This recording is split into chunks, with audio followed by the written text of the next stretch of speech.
Chapter 122. Wherever Mediva's fingertips pointed, there would be a bright purple arcane radiance. As mysterious veins of light flowed from top to bottom, the things in Duque, Noxus, and Garona's field of vision were being constructed at a high speed. Power that could not be understood and measured by science surged out, and the surrounding scene was like an oil painting with its canvas removed, revealing its true form. When the last round of dazzling light bloomed, everything changed. The void and chaotic sky became the roof of Mediva's workshop, and sunlight shone through the colorful glass windows, filling the entire workshop with a holy atmosphere like a church. There were 12 huge marble pillars around the workshop, forming a cloister around the periphery. In the middle of the workshop was a large pool with a diameter of 20 meters. It was filled with a blue liquid that was slowly churning. Duque only needed a glance to understand what it was. Mana. Mana that was rapidly condensed. It had surpassed the gaseous state of mana itself and turned into a liquid state. Every time the liquid mana rolled, if one were to focus all their attention on it, they would discover that there would be dazzling lights exploding in front of their eyes, as if flowers of light were blooming, constantly repeating the process of budding, blossoming, withering, and dying. The power contained in it was so terrifying that Duque could even imagine that once the mana in the pool went out of control, the interweaving light energy comparable to a nuclear bomb would instantly spread to the surroundings, turning the land within a radius of 500 kilometers into a wasteland. Compared to this astonishing mana pool, the pile of metal parts that Mediv had placed beside the pool that were as tall as 3 people seemed insignificant. Looking at everything in front of him, Duque once again confirmed one thing in his mind: Mediv, who was known as an astral mage, was definitely at the peak of mastery in the use of the element, space. Time, and space, were recognized by almost everyone as the strongest elements. In fact, even though he brought Lothar and Garona to Mediv, Duque still felt his scalp go numb. He didn't know how to deal with the Mediv possessed by Sargeras. Fortunately, only the 3 of them were teleported to the workshop. Mediv did not deal with Lothar's men. At this moment, the Mediv spoke. He. The Mediv laughed, and there was an indescribable evil charm in his laughter. Since you call us old friends, why do you have to point your sword at my chest?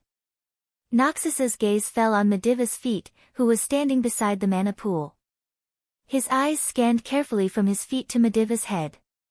When he looked at Mediv again, Lothar's voice became very gentle. Yes. My sword is not pointed at my old friend.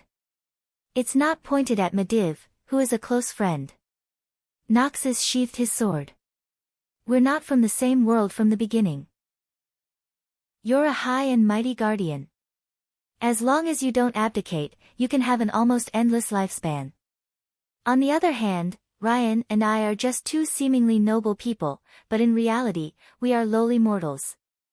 Why did we become friends? Yes. Why? A playful smile appeared on Mediva's face. He even ignored Garona, who was quietly moving behind him on the left, and ignored Duque, who was motionless behind him on the right. It's because of your humility and magnanimity that you gained our recognition. Do you still remember that 20 years ago, you had just defended Azeroth again and came back injured, but you still bore it and created an ice cube to cool the forehead of a child with a fever in the slums? Do you still remember that day? Do you still remember? Lothar softly recounted his past with Mediv. Mediv didn't interrupt him, and just listened with a smile. After an unknown period of time, Lothar finally came out of his memories. When the last word of Lothar's words fell, Mediva's face finally showed a playful expression. It's a beautiful story, isn't it? Unfortunately, it's meaningless. Mediva's face finally sank. The next moment, the entire workshop trembled. Meaningless? No. Everything I have said is meaningful. Because I always believed that the generous and benevolent Mediv I knew was still alive in some form somewhere. And you, Sargeras, I'll pull you out of my old friend's body and make you scram back to where you came from. Lothar's voice was like thunder rolling in the empty workshop, echoing left and right. The anger contained in his voice seemed to want to burn up Sargeras's dirty and sinful soul in an instant. Lothar pulled out the king's sword again, and the dazzling golden light on the sword was like the light of dawn that chased away the darkness along the entire horizon at dawn, splitting the entire workshop that was filled with Mediva's terrifying magic into two. Lothar's aura was astonishing, but the depths of Mediva's slightly playful eyes were filled with disdain. Sargera's voice sounded calm and indifferent. Lothar, is this your trump card? It's a pity that you took it out too early. Otherwise, you might have given me a little surprise. A true king doesn't need to hide himself, Lothar said firmly. This was also a small drawback of the king's sword. The path of a king was the righteous path of a king. Emperor Sorodin's will on the sword would not allow the wielder of the sword to do such a disgraceful thing like stabbing someone in the back or sneaking up on the opponent. Moreover, from the beginning, Lothar didn't really intend to hide himself. The so-called king isn't even an ant in front of me, the invincible king of the realms. An incomparably terrifying will spread out from Mediva's body. As a direct opponent of Sargera's, Lothar was definitely the first to bear the brunt. The will of the demon king wasn't just simply terrifying. Countless images, large and small, continuous or intermittent, flashed across Noxus's spiritual sea, constantly impacting Noxus's will. Those weren't ordinary images. They were images of worlds that had been destroyed by Sargera's burning legion over the past 10,000 years or so. The cruel and crazy demons turned beautiful planets into barren, scorched lands, and killed millions of all kinds of creatures. Slaughter. Destruction. Destruction. This was the main theme of the Burning Legion.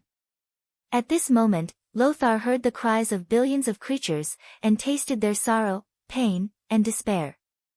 Before he knew it, Lothar had already knelt on one knee. His face was pale, and his forehead and hair were all dripping with cold sweat.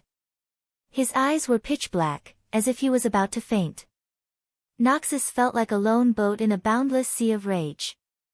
Under the boundless black storm, he was hopelessly enduring the onslaught of the storm, and his boat would be destroyed at any time. He was completely subdued by Sargera's terrifying will. Chapter 123. At this time, Duque's clear voice came from behind Sargera's.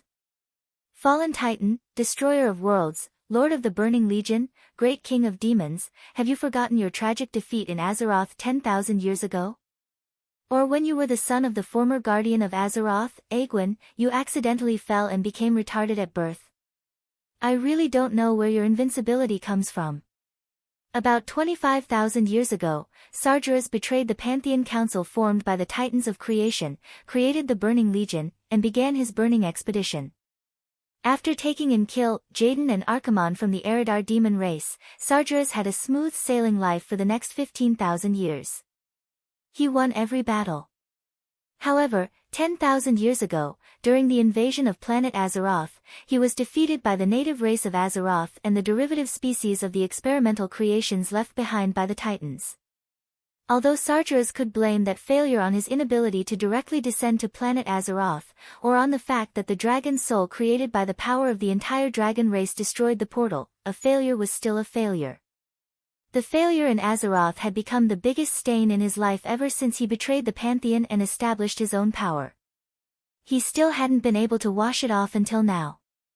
Needless to say, in order to sneak into Azeroth this time, he didn't hesitate to pretend to be killed by Aegwynn, a small guardian, and then corroded and devoured the soul of Aegwynn's son, Mediv.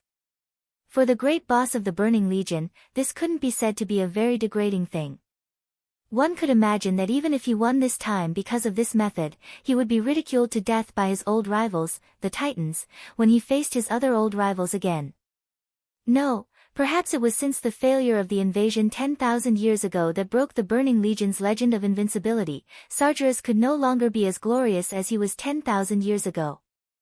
This failure was the biggest pain in Sargeras' heart. Alright, at this moment, Duque had actually touched on the sore spot. How could it be as simple as sprinkling salt on the wound? It was as if she had forcibly ripped open his scar, used a hook to open the wound, and made it look brand new. Then, she sprinkled some wasabi and chili on it. Finally, she whispered into Sargeras' ear to remind him of the pain. All that was left was to call a song and dance troupe to dance in front of Sargeras and celebrate the 10,000th anniversary of Sargeras' death. The series of high and mighty honorifics at the front of these words was just to slap the face at the back. It wasn't just a slap to the face, it was a slap to the face that was swollen. Sargeras abruptly turned around, casting his gaze on the young wizard, Duke Marcus, whom he had looked down upon even more. Insolent ant! Did I give you permission to speak? Mixed with Sargeras' terrifying anger that soared into the sky, the boundless pressure that seemed to be able to burn the entire planet shifted from Lothar's body, and suddenly pressed down on Duke's body like a mountain pressing down on him. Hearing that Duke had helped him out of the predicament, Lothar was still a little happy, but then he widened his eyes, and subconsciously extended his left hand that was tied to the shield towards Duke. This was because he realized what Duque was about to face. That kind of endless fear was definitely not something a young lad could bear. Having seen the trials and tribulations of life, bearing the death of his beloved wife, and facing the death of his comrades, Lothar's first half of life could be said to be incomparably rich. Even Lothar, who thought that his mind had long become as hard as iron, didn't dare to say what would happen if Sargeras' pressure continued just now. What would happen if it was suddenly Duque who had to bear all of this? Lothar simply couldn't imagine. In his opinion, the young wizard Duque had already done a perfect job. He had successfully used his wisdom and magic to bring him and his men to Mediv. If it were any other wizard in this world, they might not necessarily be able to do this. Just this alone made Lothar feel that Duque was already a little hero. However, Mediv, who was controlled by Sargeras, was too terrifying and powerful. Lothar really didn't dare to imagine the scene of Duque's guts being torn apart. But his extended left hand was destined to be unable to grab anything, and nothing could be stopped. At this moment, Lothar, Garona, and Sargeras were stunned at the same time. That violent pressure that should have been able to crush the mind of any mortal in the world was completely unaffected by Duque. No matter how strong your aura was, he still looked like he was taking a leisurely stroll. He even winked at Sargeras and stretched out his right pinky. Actually, your aura can be stronger. My small body can still take it. What the hell is this? What exactly happened? The face of Mediv, who was possessed by Sargeras, was full of confusion. He really couldn't understand why even the insignificant human named Anduin Lothar, who had the strongest willpower among the three of them, almost succumbed to his demon king's aura. But Duque didn't fall for it. This wasn't some kind of immunity in his mental state, but a kind of blind confidence that should have been built on past achievements. That's right. It should be that Duque felt that he had an absolute psychological advantage over Sargeras. Sargeras was about to go crazy. His eyes were filled with fear and resentment. Duque's excessively young face was filled with confidence from start to finish. This wasn't the first time he had thought of asking the system elf to help him separate his spiritual sea after being afflicted with fear, so that the information from the outside would first pass through a relatively independent space, and after filtering and analysis, it would be delayed for a 10,000th of a second before entering his mind. Also, Duque's confidence was really based on achievements. Duque muttered to himself in his heart, sigh. Am I supposed to tell you that back then, for the sake of equipment, I would go on with both the big and small accounts every week, and that I would take turns with your two subordinates, kill Jaden and Archimond, 100 times?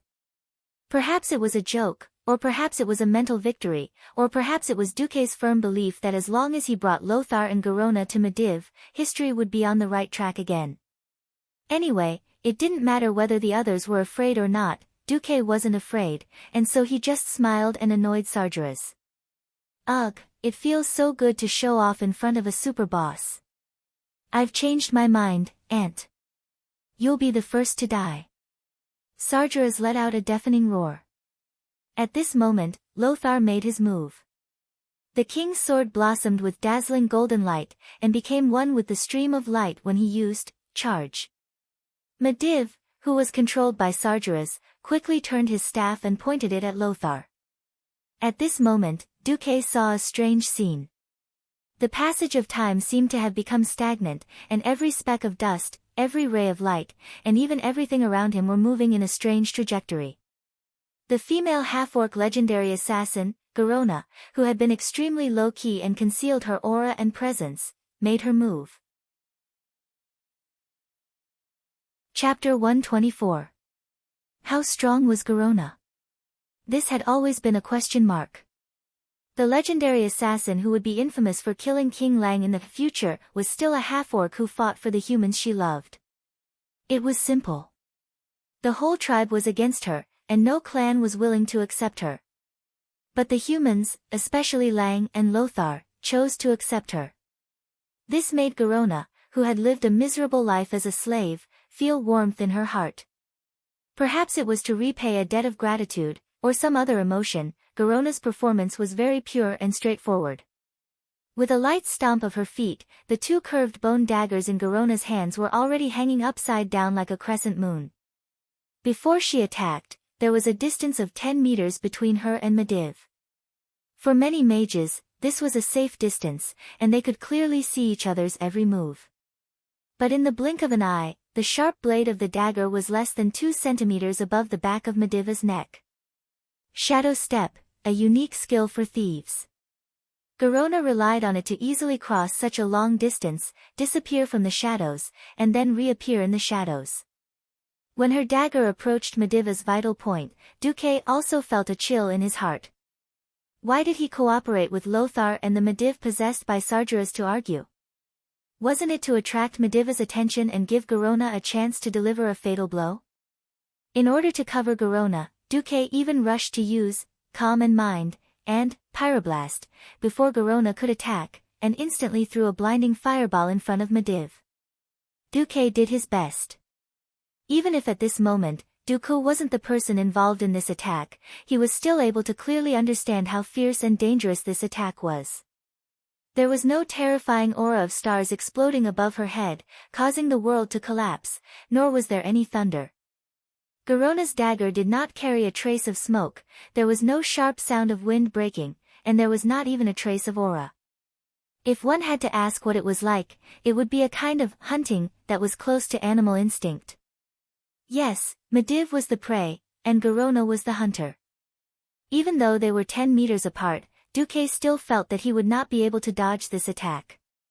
This was a real world. Perhaps Medivh was very powerful, but in the end, Medivh was still a mortal. One would feel pain if they were injured, and if they were seriously injured, they would die. If Garona could kill Medivh in a second, it would be a joyous occasion. Unfortunately, there were no ifs. If time was a fast-forward movie, then it would definitely be frozen at this moment. There shouldn't be any sound in the air, but the moment Garona appeared behind Medivh, a strange gurgling sound came from the air. Duque, Lothar, and Garona discovered at the same time that the air in the workshop that was illuminated by the warm sunlight was frozen in less than 1/100th of a second.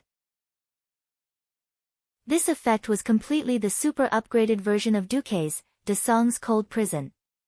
Under the effect of Medivh's vast magical power, all the water vapor in the entire workshop was frozen into a white mist, and then turned into sand-like ice particles that fell like dust. The 12 huge pillars were instantly covered with white frost, and every place in the workshop that had water in it was instantly frozen. When water froze, its volume would increase. The ice cubes from different places collided fiercely for the limited space, and then there was the sound of ice cubes shattering. Duque's big fireball and Lothar's charge were both interrupted by the huge wave of cold air that gushed out of Medivh's body, and the two were almost blown away.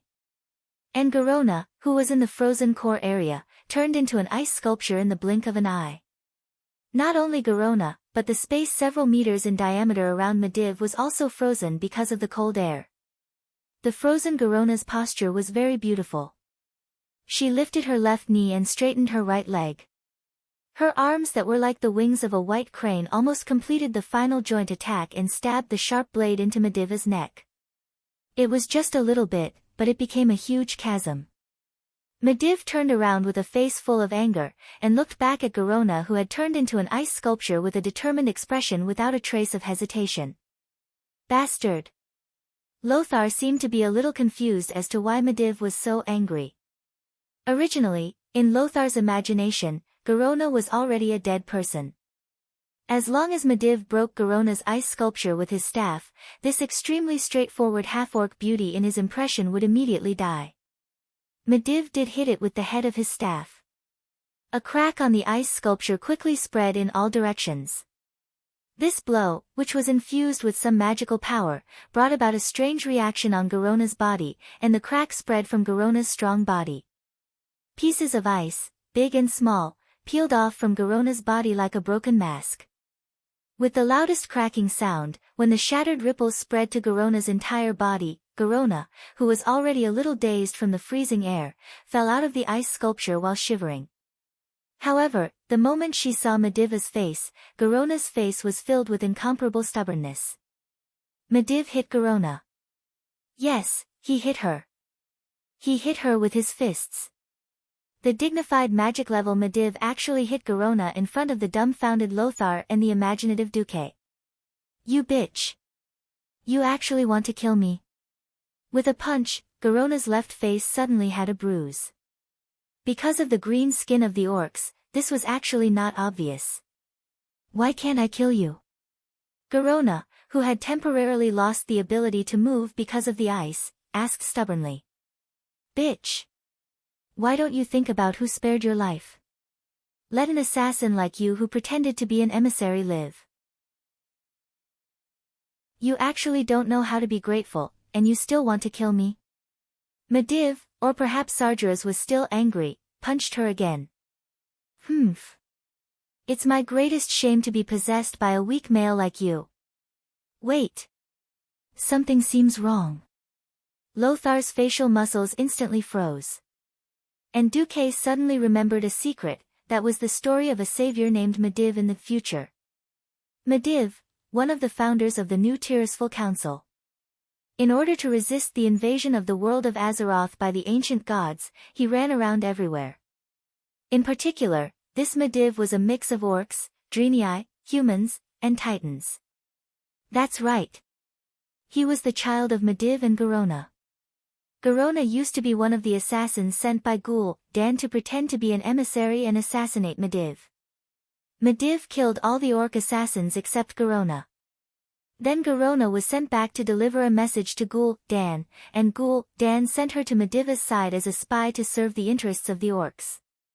The Madi civilization knew all of this, but they kept her here. The official explanation in the game was that two lonely souls were attracted to each other. This description was so artistic, now it didn't seem artistic at all. It was clearly someone's dirty words when he was having a headache. Whether it was Medivh's dirty words or Sargeras's dirty words, this was no longer important. The important thing was that this kind of dirty words almost blinded Duque's dog eyes. Chapter 125. Bitch. You have to face your own fate. Mediv, who was under Sargera's control, was in a relationship with Garona, a female half-orc, in an orc's way. Medivh's punches fell like raindrops. This was nothing to Garona, who had been treated with disdain and torment by her fellow orcs since she was a slave. Male. Other than your evil magic, is that all you have? I look down on you. Sargeras was even angrier. On the other hand, Noxus felt that he had the obligation to stop all of this out of chivalry and gentlemanly demeanor. He roared, "Let her go," and charged forward, but he was sent flying by an unknown magic spell from Mediv. And Duque. Duque was just a bystander. Although he already knew that this was history repeating itself, Duque still felt that it was an eye-opener. But, old Max, do you know that you're so awesome? Aren't you afraid that your children will run in front of you and sing, "I call you Dad, you hit my mom"? Idiot. Do you really think you can join the insignificant human kingdom? Come on, face your fate. A mysterious light appeared on Medivh's hands, and countless runes the size of ants flowed on Medivh's palms, the back of his hands, and his arms. The next second, a mysterious force shot into Garona's brow. It was an extremely terrifying image for Garona. She saw the future, a future that she didn't even believe in. The gentle and magnanimous Chief Lang Rin, who represented the entire human kingdom and accepted her, took her in, and gave her a home, was actually killed by her own hands. The image was so clear and felt so real. Garona was completely stunned. Lang's expression of disbelief, Lang's son Varian's horrified expression, and the painful expression of the queen who cared about her the most appeared in front of her. There was also the smell and touch of blood, and the horrifying feeling of her digging out Lang's heart with her own hands. Everything was extremely realistic. All these little details piled up, causing Garona to fall into a frenzy. This is impossible. Garona's body suddenly trembled, and she collapsed to the ground, her whole body twitching non-stop. Bastard, what did you do to her? Lothar roared and charged again. I'm just letting her face her inevitable fate. Medivh, who had returned to his normal self, had a mocking and ferocious look on his face. Go to hell, Sargeras. Lothar roared and rushed forward. Duque followed him silently. He summoned his signature 36 hands of magic and rained arcane bullets at Medivh. Of course, he knew that it was useless. Such low-density, low-damage arcane missiles might be able to torture orcs or murlocs, but it was nothing to Medivh, who was at the pinnacle of mysterious power in this world. Duque could clearly see that before the sea of arcane missiles could even get within 3 meters of Medivh, they were automatically disintegrated by the high density of mana that escaped from Medivh's body. That was not what he wanted. Duque was playing the role of Khadgar. According to the nature of fate, as long as he integrated himself into the 80% compatibility, he might be able to replace Khadgar's position and successfully kill Medivh. In the history, this was how Medivh dealt with Garona first, and then he used his longsword to tease Lothar. While they were playing fencing, Khadgar, who had been using magic just a moment ago, suddenly ran over and stabbed him to death with his longsword. This history was once thought by Duque to be ridiculous. How could the Medivh that even Sargeras feared, that experienced Medivh, be killed so easily? But when he thought about it carefully, it made sense. Think about it, no matter how strong a mage was, if he didn't use magic and instead ran to fight in close combat without any protection, wouldn't he be courting death? Moreover, the moment Khadgar made his move, the remaining good part of Medivh's soul also jumped out and fought with Sargeras for control of the body. It would be strange if Sargeras didn't die. Duque was reenacting that part of history. Ha ha ha. Puny human, you are so weak that I can defeat you without even using magic. Medivh, just like in the history, took out a shiny silver longsword from his spatial storage item and faced Lothar. Medivh's small body was not much better than Duque's. If it was a simple duel between swordsmen, Lothar would teach him a lesson in no time. Even if Orgrim or Illidan's soul came in, it would be useless, let alone Sargeras' possession. Sargeras' method was very simple, cheating. He directly used the slow spell to reduce Lothar's speed and strength to a level slightly lower than his own, and then they fought fiercely. Ha! What number 1 swordsman of Stormwind, your strength is only a so-so. He had seen shameless people, but he had never seen someone so shameless. Lothar wanted to say, fight me without magic if you can, but he didn't say a word. Of course, he knew that Sargeras was toying with him. And the weak Duque couldn't dispel such a high-level spell for him. Duque? Seeing Duque continuously releasing those low-level trash spells, Sargeras snorted disdainfully at Duque. The great Sea King Duque was ignored by Sargeras just like that. Duque was still the best actor. He roared, and even his neck was so red that it seemed like 2 dicks could be stuck in it. He poured out his magic and released those useless offensive spells. Ice arrows, fireballs, arcane missiles, arcane impacts, and almost all the conventional magic attacks were used by Duque. Everything was a pretense. Looking at Medivh's back, Duque sneered in his heart. Sargeras, you're arrogant. Arrogant. When I stab my sword into your back, when you discover that Medivh's weak body is your fatal weakness, I really look forward to seeing the Burning Legion's number 1 boss shocked face. Duque thought that he had done it flawlessly. When he reached his limit and pulled out the King's protector, to teach Sargeras a lesson, space seemed to be strangely distorted. There seemed to be a strange distortion in space, and then a warm heat appeared on his neck. Duke tilted his head, and in the next moment, he saw himself. A headless version of himself. A version of himself who was spurting out mouthfuls of blood. His vision spun, and then, all he felt was the coldness of the ground. Mediva's boots entered Duque's field of vision. Wait. Something's wrong. I'm dead. Sargeras's voice suddenly reached Duque's ears. Idiot, you think I didn't guard against you? If it was my useless disciple, Khadgar, I might have ignored him. But you. I've always been guarding against you. Ha ha ha ha. Ridiculous. Too ridiculous. Duque died. Chapter 126. No, when Lothar saw that Duque had been killed, he suddenly felt that the world around him had become blank and empty. Apart from Duque's corpse and the Mediv possessed by Sargeras, he couldn't see or hear anything. An unprecedented grief and indignation surged in his heart like a volcanic eruption. He used to think that he had seen through life and death, and was used to seeing his comrades die.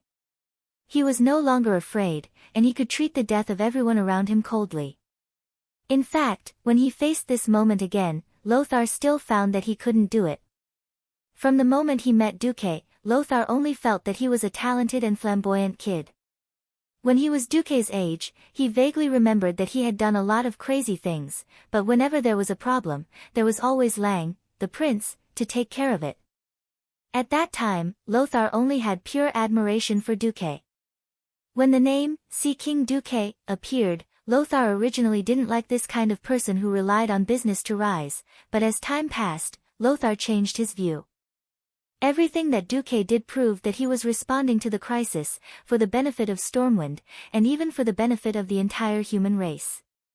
If Duque was just that, then Duque would be a very good assistant minister. But everything that happened in Karazhan made Lothar secretly raise his evaluation of Duque to an unprecedented level. Brave, wise, smart, kind-hearted, and highly principled. This was definitely the template of a top young hero.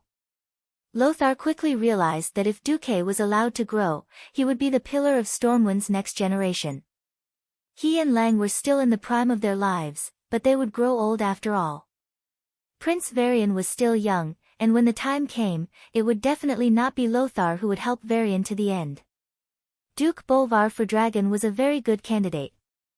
Unfortunately, he would at most be an assistant minister in the ordinary domain. After losing Mediv, the Stormwind Kingdom needed a new flag in the field of magic, no matter how one looked at it. When he killed Prince Malcheser, Lothar had secretly made a decision.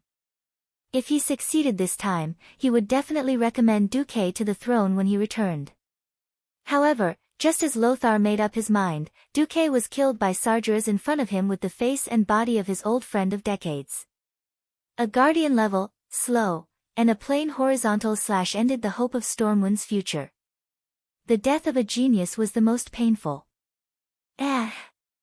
Noxus roared furiously like a berserk lion while activating a certain item that was supposed to be a trump card. His entire body radiated a burst of golden light. Lothar, whose strength, speed, agility, exorcism, and other attributes had all soared, suddenly approached Mediv. Oh! Mediva's face revealed a slightly surprised expression. The king's sword, which was emitting a bright light, suddenly slashed down. What greeted it was not Mediva's magic, but a huge metal arm with a blue base and silver edges. Even with the king's sword's almost indestructible sharpness and powerful exorcism effect, it was still unable to break through the defense of this arm. The long sword and the metal arm collided, causing dazzling sparks.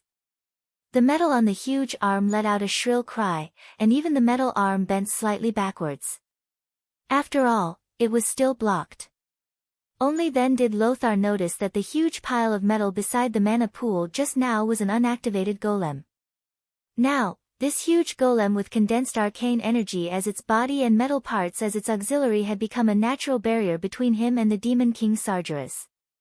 Lothar, Lothar, I'm tired of playing with you. A slightly better existence among ants like you is not worthy of my personal attack. You are only worthy of fighting with the toys I created. You, Anju and Lothar, just like that little guy Duque, go to hell.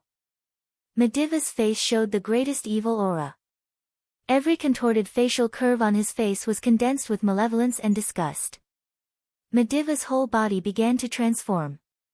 Two long, flaming horns protruded from his head. His delicate and elegant face became withered, and three awl-like spikes protruded from his chin. His exposed skin had also become dry, like the bark of a dead tree. But between the dry and cracked skin, a huge green light could be clearly seen flowing in this body that could once accommodate the power of all the guardians of the Tirisful Council. Lothar wanted to curse Sargeras, but he could not breathe under the pressure of this huge arcane golem's crazy attack. The golem's fist was too big and too fast. With Lothar's speed, dodging was completely an extravagant hope. When the heavy fist that was enough to split a mountain and split a stone hit, although Lothar had tilted his shield in an attempt to deflect the thunder's force, Lothar obviously failed. It was difficult to use an epic-level shield in this kind of battle. The rare shield branded with the lion emblem of Stormwind City turned into powder in just 1/10 of a second. The only thing that could protect Lothar was the king's sword. Parrying with his sword horizontally was a standard military sword technique. It was the only way out. The king's sword, which had suffered a heavy blow, showed unimaginable toughness. Even if it bent backward as much as possible, even if it had clearly revealed an arc, the king's sword still did not break. If it were another warrior, they might have been crushed by the huge force of this huge golem and killed on the spot. Lothar was Lothar. In a split second, he could still quickly adjust the pace of his legs and shift his center of gravity. Before the surging force that mortals could match destroyed his body, he dodged to the left, and his center of gravity moved to the side. The golem's huge fist suddenly missed. Even the ground that had been reinforced by special magic couldn't withstand such a violent heavy blow. With a bang, stone chips flew everywhere. If Lothar hadn't insisted on wearing a suit of armor, perhaps he would have been turned into a bloody sieve by the sharp and high-speed stones because he couldn't dodge in time. The punch missed, but Lothar's crisis was not over. The huge golem's fierce attack continued without any pause. The giant fist that should have been inserted into the ground suddenly swung horizontally, almost blasting half of Lothar's body into meat paste. Lothar couldn't even deal with a golem, let alone Sargeras, who was watching a beast fight next to him. For the first time, despair gripped Lothar's heart tightly. At this time, there was a loud noise outside Karazhan Tower. It was a super strong attack that even Karazhan, which was in an independent space, felt a strong shock. Chapter 127. Just a few minutes ago, the sky outside of Karazhan had completely changed. Dark clouds covered the horizon, like a storm that was about to sweep over. However, this storm was not a dead thing from nature. Every molecule that made up the storm was a dragon that mortals would rarely see in their lifetime. The huge wings flapped powerfully, and every time the wings flapped, it seemed to make the whole sky tremble. The dragons let out a low roar inadvertently as they breathed. There were all kinds of auras such as flames, and the faint sound of wind and thunder, making their power even more extraordinary. Most of the dragons were red, mixed with a very small amount of green and bronze. They raised their speed to the maximum, and this was completely the rhythm of swooping down to wash the ground with dragon breath. On a mountain peak not far from Karazhan, a woman with gorgeous red horns strode forward. With her firm steps, the long red hair behind her head fluttered in the wind. Wrapped in a red bikini armor with golden edges, her exposed skin had the healthiest wheat-colored skin. She walked proudly towards a mysterious man in a long robe standing at the top of the mountain. "Yo, Aegwin, are you sure your plan will really work? All the dragons that can be summoned on planet Azeroth are basically here. I don't want the dragon bloodline to go extinct. The matter of the blue dragon and black dragon is enough to make my heart ache." That mysterious person was the previous guardian of Azeroth, Aegwin, the mother of Mediv. She gently pulled down her hood, revealing a beautiful face that didn't look old at all. Old friend, we have guarded this world together for hundreds of years. I think we have the same attitude towards demons, don't we? Alexstrasza. If Duque were here, he would definitely exclaim that history was completely unreliable. Aegwyn, who should have been severely injured by Sargeras, held back because she received the warning signal in advance. She was defeated, but she wasn't seriously injured like in history and could only hide to recuperate. It was just a minor injury, so she had the strength to gather a group of old friends to deal with Sargeras together. 10,000 years ago, it was the combined power of the 5 dragon aspects that created the dragon soul, to teach the invading demons how to be human. 10,000 years later, the Black Dragon King, Nesario, had betrayed the Blue Dragons, the Emerald Dream of the Green Dragons had been corroded, and the Bronze Dragon King, Nozdormu, had disappeared. The Red Dragon Queen Alexstrasza, the only one who could move, still stood up and called for all the dragons to participate in the siege against Karazhan. Faced with Aegwyn's answer, the Red Dragon Queen raised a new question. Yes, we can't let Sargeras do whatever he wants, but if Sargeras really has complete control over Mediva's soul and all of Karazhan's power, we'll only die if we attack. Aegwyn smiled at the Red Dragon Queen's worry. I had the same worry as you. However, it seemed that we had received unexpected reinforcements. A little fellow had used special means to disrupt Sargeras' senses and communications. He gave me the opportunity to control part of Karazhan's defenses. Part? That's right. The most important anti-air firepower won't be activated. Alright, you've convinced me for now. If the Red Dragon race falls this time, I'll tear you apart first, Aegwyn. With that, the Red Dragon Queen left without looking back. Alas, Alexstrasza, your temper is still so hot.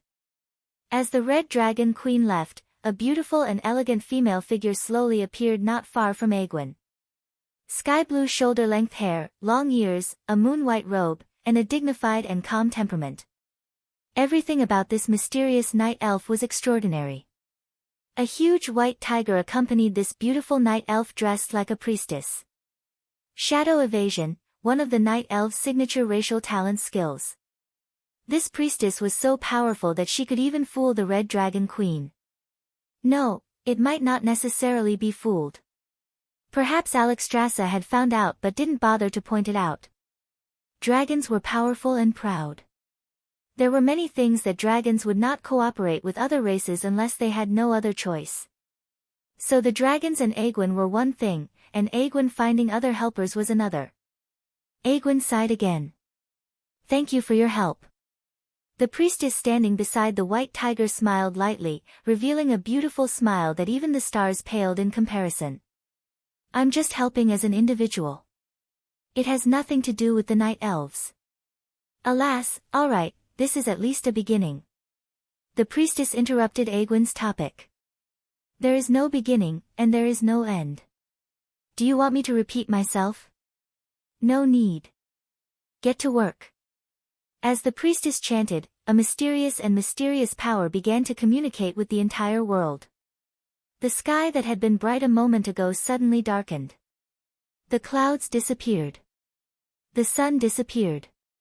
What appeared in the sky above Karazhan was a bright starry sky. In the beautiful starry sky, in a constellation that was about to be destroyed and burned out, a huge star broke into pieces, disintegrating into countless rays of light that scattered in the dark sky. However, under the guidance of Elun's divine power, dozens of huge star fragments began to approach planet Azeroth at high speed. The blazing light cut through the sky, brutally tore through the atmosphere, and fell straight towards Karazhan. The fall of the stars was under control. Under the control of unimaginable power of mortals, the huge meteorite fragment crashed into Karazhan's magic shield with a ferocious power that could destroy the world. The powerful magic shield that could withstand the siege of tens of thousands of mortal warriors for several months failed in less than a tenth of a second under this earth-shattering blow. The shield was easily broken like a soap bubble.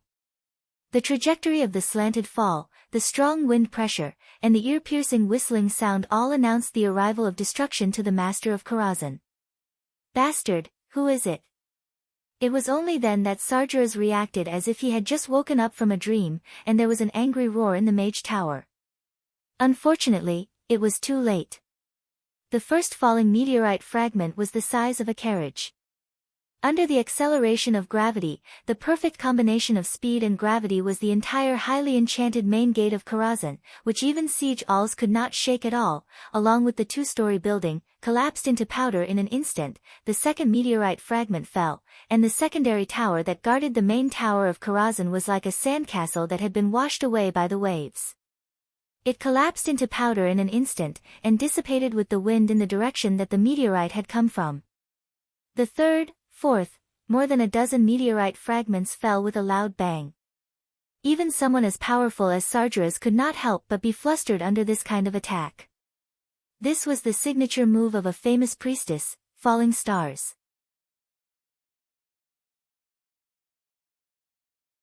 Chapter 128. Duque died. Once again. After a few months, he had almost forgotten the smell of death. There were some things that he could never get used to, such as dying again and again. In the game, when the team was wiped out while exploring the boss, running to the corpse again and again was not a problem at all. In this real Azeroth, the punishment of death was more terrifying than Duque had imagined. Duque's soul was not in the graveyard near Karazhan, nor did he have the option to give up healing and resurrect in the graveyard. His soul had always been next to his corpse, surrounded by a lifeless scene.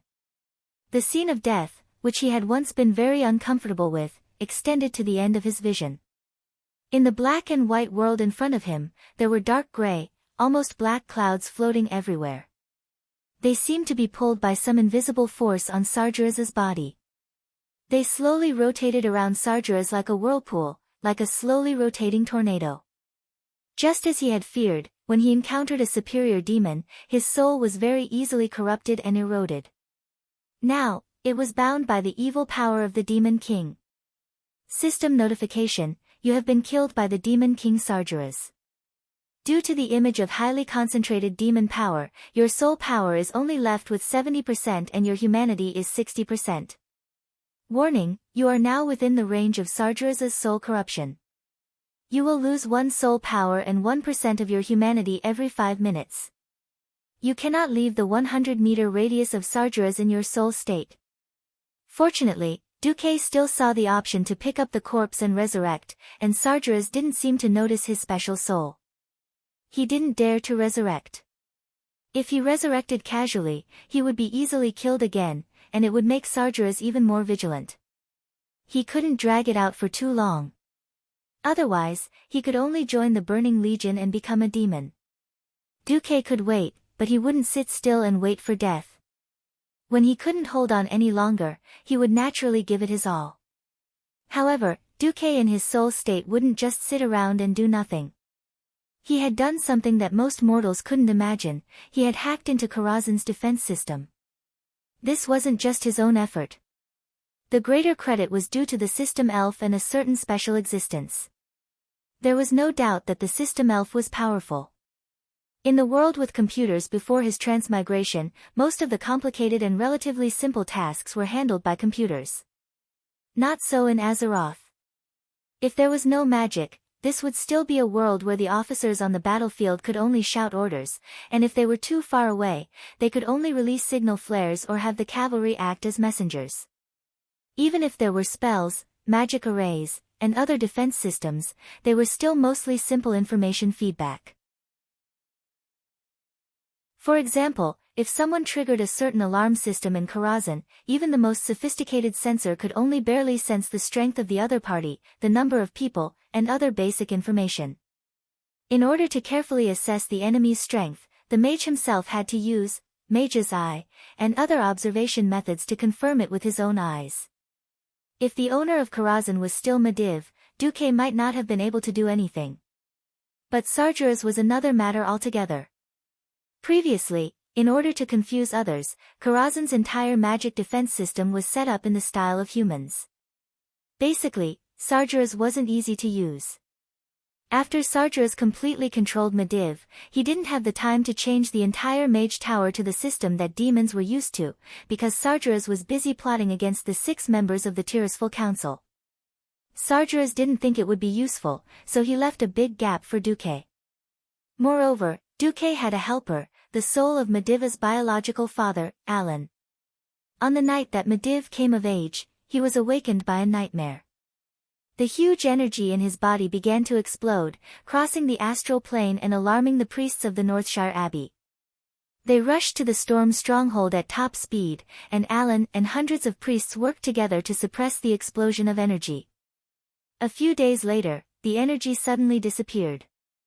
Medivh fell into a deep sleep, and his father, Nyelas Alan, fell to the ground and died from exhaustion. But no one knew that Alan's soul hadn't completely dissipated. In history, when Medivh was killed by Khadgar, Alan's soul, who was bound in Karazhan, was eroded by evil power and became a boss called Shadow of Alan. Previously, after Duque dealt with the evil hoof, he went to visit Alan's soul. At this moment, Alan was still rational. After learning that his favorite child, Medivh, had been eroded by Sargeras, Alan decided to help. Few people knew that Medivh's achievements were not only because of his mother Egwene's extremely powerful bloodline and the inheritance of the Guardian's power, but also because of the teachings of Nyelas Alan, the former court mage of Stormwind. So when Medivh built Karazhan later, he used Alan's knowledge and design concepts. With the system elf working, and Medivh's father as a traitor, it would be strange if Duque didn't stir up trouble. After the system elf completely analyzed this defense system, Duque wasn't just adding water to milk. He was simply mixing milk into water to fool Sargeras. In the air outside Karazhan, it seemed like a tragic massacre had just begun. In the air near Karazhan, which seemed to be just an ordinary building, countless complicated and precise magic circles suddenly flashed. Different colors represented the different elemental realms that the magic circles connected to. With the support of the huge magic pool, these magic circles were able to open the openings to the elemental realms to the limit. Along with the dazzling magical radiance, huge blazing fireballs, long icy arrows, and cyclones that could easily cut through steel poured out in the direction where the dragons were coming from. 100? 1,000? No, it was a magic storm formed by tens of thousands of magic circles that surrounded the entire Karazhan. This magic storm easily engulfed the dragons thousands of meters away. Egwene, the largest red dragon among the dragons, roared angrily in Egwene's direction. Seeing this, the red dragon queen's first reaction was that she had been tricked. Dragons had quite good magic resistance, but it was only good. They couldn't achieve the legendary complete immunity to magic. With such a huge amount of high-level magic pouring down, it was obvious that the dragons would be greatly weakened after this battle, even if they didn't go extinct. No wonder Alexstrasza was mad. She could almost imagine that in an instant, her children, her people, would be pierced through by powerful magic or directly through their bodies. They would scream in despair and fall from the sky, sprinkling a noble rain of blood. However, after the storm-like attack, it seemed that not a single falling dragon was seen. Huh? What the hell? Chapter 129. In a few breaths' time, other than the barrage created by the conventional low-damage magic seals, all the large magic seals shone brightly again. It's coming. Be careful to dodge. Alexstrasza shouted. Dragons were strong, but their strongest point was not their long-range attacks. Draconic magic could rarely kill enemies hundreds of meters away. Dragon breath only had a short range of a few dozen meters. The strongest point of the dragon race was naturally their unparalleled melee combat. In close combat, the dragon race rarely had a match. Speaking of which, even with the support and cover of Goddess Elun's Chosen, this distance of nearly 1,000 meters was still a space of death for the dragon race. However, when the huge magic seal at the top of Karazhan, which had a diameter of more than 50 meters, let out a deafening roar, the magic cannon that symbolized Karazhan's fiercest attack was sent flying. Looking at the cannon that brushed past the top of the group of dragons, ready to use arcane energy to conquer the Sea of Stars, the Red Dragon Queen knew that Egwene's words about a traitor were true. Beams of different colored light stabbed into the group of dragons like forks, but they did not even take off a few dragon hairs, let alone dragon scales. So scary. This kind of attack. It only looks scary. The group of dragons maintained their high-speed charge while whispering. Not only the guys below, but the Red Dragon Queen was also muttering, "Choristrash, what do you think?" The red dragon called Choristrash might be a little unfamiliar to everyone, but in the future, his human form would be more commonly known as Krasis. The current Krasis was just a dragon follower. Choristrash stared at the gorgeous but useless magic barrage for a full 3 seconds. A genius is controlling Karazhan's magic defense system. If it's not some special magic puppet, then this guy's strength must be very shocking. At this moment, Egwene touched a sore spot. A mage spoke to her through telepathy. "Alexstrasza, what did you say just now?" "Nothing. My throat is itchy, so I roared to call you." The Red Dragon Queen blushed. Well, her face was already red, so it was impossible to tell. Under Duque's secret control, Karazhan's defense system became the most gorgeous fireworks system. The fiercest and most powerful firepower would definitely be fired in a direction that absolutely could not be hit. Only the small magic arrays that couldn't hurt the dragons would be more serious about bombarding the dragons. The Red Dragon Queen felt like she had been tricked, not to mention everything else. I really don't know if that guy did it on purpose or not. As the leader of the Red Dragons, it was only natural that he would receive the strongest firepower. Moreover, the Red Dragon Queen's body was the largest and the easiest to hit. Unfortunately, that bastard had been flirting with Alexstrasza all along. Dozens of arcing, delayed explosions, and direct attacks had forced the Red Dragon Queen to change her flight path 7 times in just 3 seconds. However, she was still easily forced into a dead end. However, when she was about to activate the magic defense circle and take a heavy blow, the opponent threw a harmless low-density arcane bomb. It was like a paint bullet in an air combat simulation. "Let me tell you, I can really shoot you down, but it's just a fake fight." The Red Dragon Queen felt terrible after being slapped in the face. A distance of 1,000 meters was nothing for the dragons. If it wasn't for the fact that they were being careful and kept everyone flying irregularly, they would really be there in a short while. Obviously, they had worried too much. In general, apart from the Red Dragon Queen, 99% of the dragons had successfully passed through what was supposed to be a dead space. No matter how stupid Sargeras was, he realized that he had been played.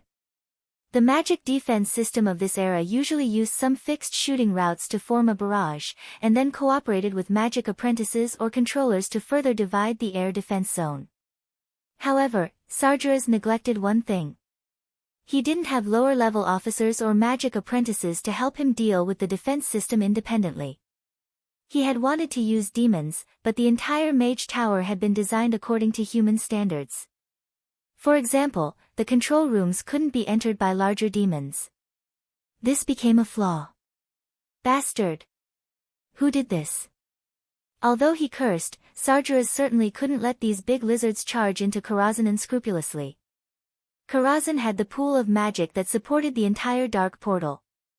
If these big lizards really charged in and destroyed the pool of magic, his plan to corrupt the world of Azeroth through the dark portal and further open the space barrier would completely fail. Kill them. With Sargeras's roar, the vertical pupils of the dragons reflected the vortex-like portals in the air around Karazhan. They could even see that on the other side of the purple vortex full of chaos and evil, there was a world that had become desolate and dead because of complete destruction. The scorched earth that had been burned to the point where there was no longer a trace of life left by the hellfire filled every corner of the other side of the portal in their field of vision. Now, stepping on that dead land, huge demons with long horns and huge bat wings rushed out through the portal at high speed. However, the dragons were moving faster than the demons had imagined. In the blink of an eye, the dragons had already rapidly expanded in the demons' field of vision. From a small black dot on the horizon to every scale on their ferocious dragon heads, it was really only a matter of a few blinks of an eye.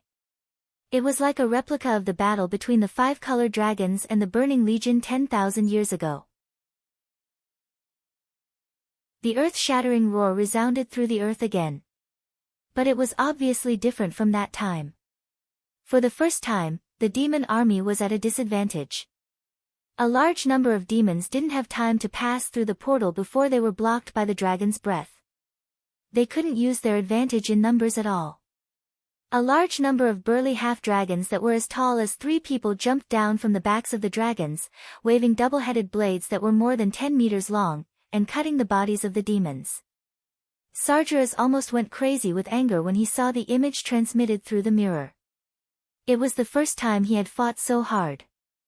On the mountain peak next to him, Egwene pursed her lips. Not enough, not enough. What's wrong? Asked the night elf priestess, who was still casting Starfall. Sargeras used the energy of the magic pool in Karazhan to forcibly open a temporary portal and teleport some of the Burning Legion demons over. But if they continue fighting like this, there will be no end to it. Before Karazhan's magic is exhausted, the losses of the dragons will continue to increase. The problem is that Karazhan's magic is enough for Sargeras to last for a long time. Is there any way? There's nothing we can do on our side. Unless. Chapter 130. Unless? The priestess raised her head proudly, and the light of divinity flowed in her eyes.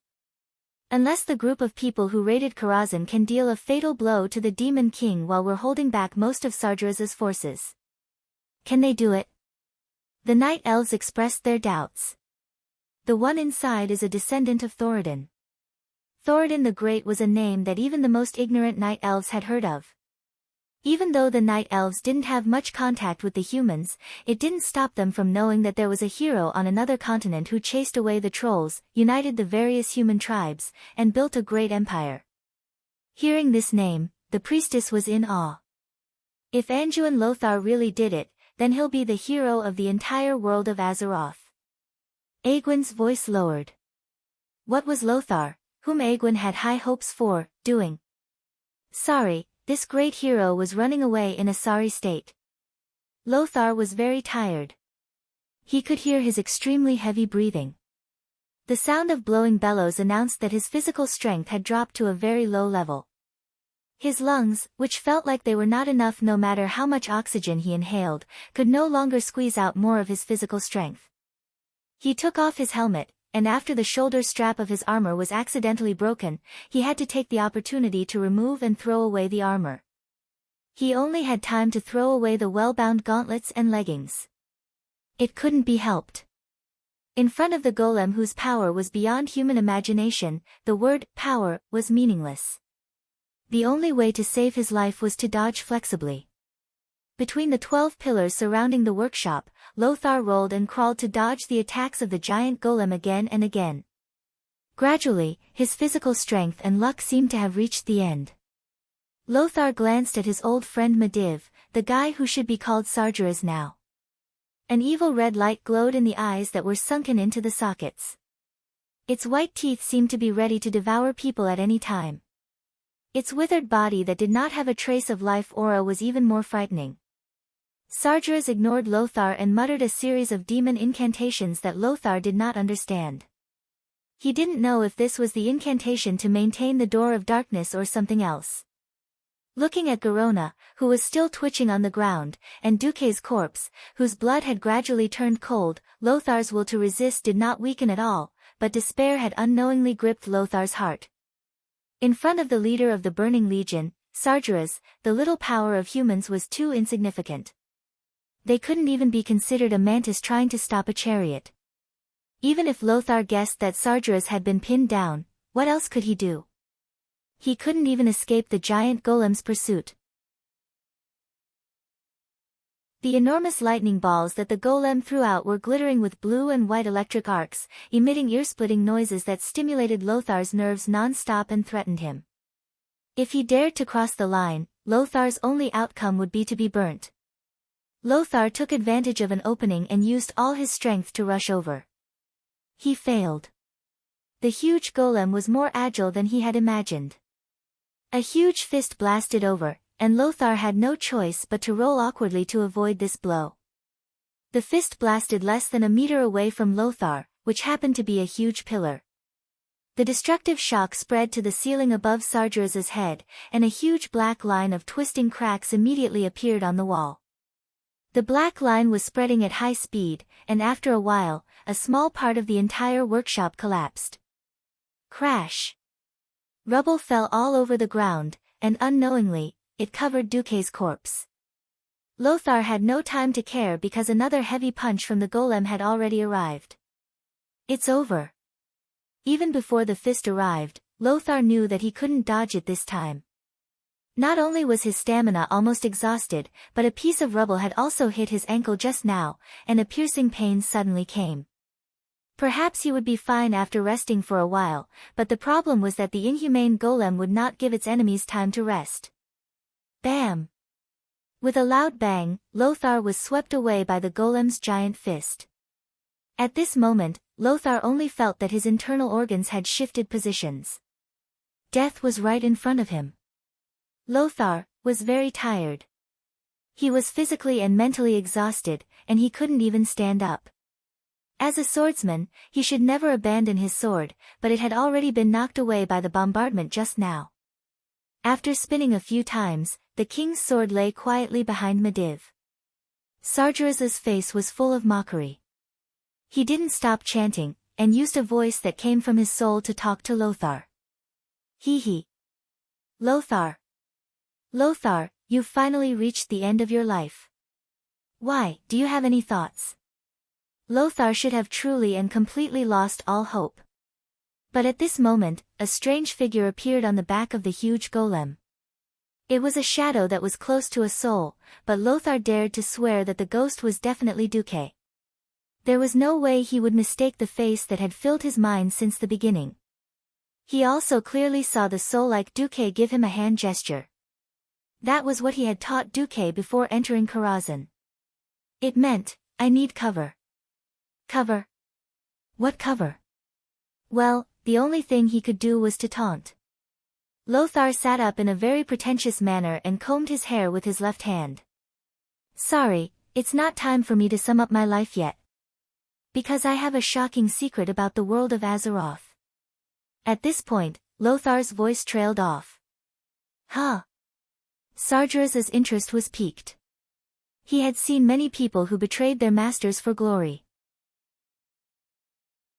The so-called heroes were definitely 1 in a million who persisted to the end. He wasn't afraid that Lothar would lie to him. In Sargeras' opinion, Lothar wouldn't benefit from lying to him.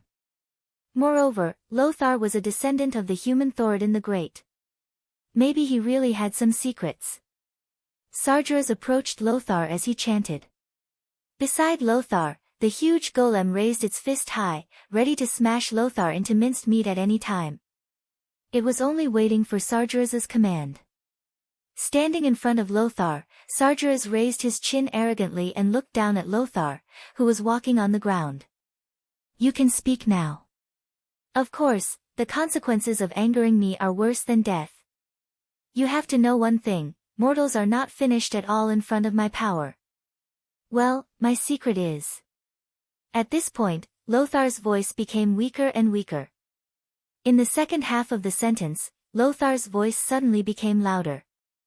It was like a lion's roar. King Devil Dash.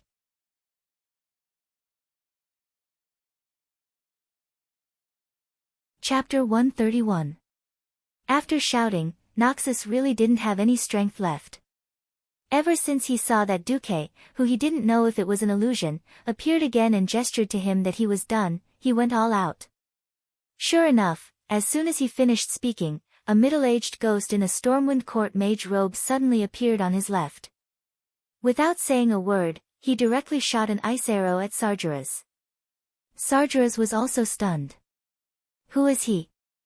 But in the next moment, the memory from Medivh told Sargeras who this strange ghost mage was, Nyelas Alan. Medivh's biological father. This is really a ghost. Why is Alan's soul here? Why does he have the ability to release magic? A series of questions further disturbed Sargeras' attention. Of course, this was not fatal. Almost subconsciously, Medivh, who was possessed by Sargeras, instantly opened a magic shield. In the face of the highest level of magic, low concentration of magic was nothing at all. Alan's attack could only surprise Sargeras for a while. However, no one would have thought that the mastermind of all this was Duque. Knowing that Sargeras was so difficult to deal with, would Duque only arrange one killer move? Without any reason, the golem's lightning-covered fist came crashing down. The moment the golem moved, Sargeras didn't react. Because in his mind, the golem was automatically protecting its master. He didn't think the golem's attack could cause any real damage to Alan.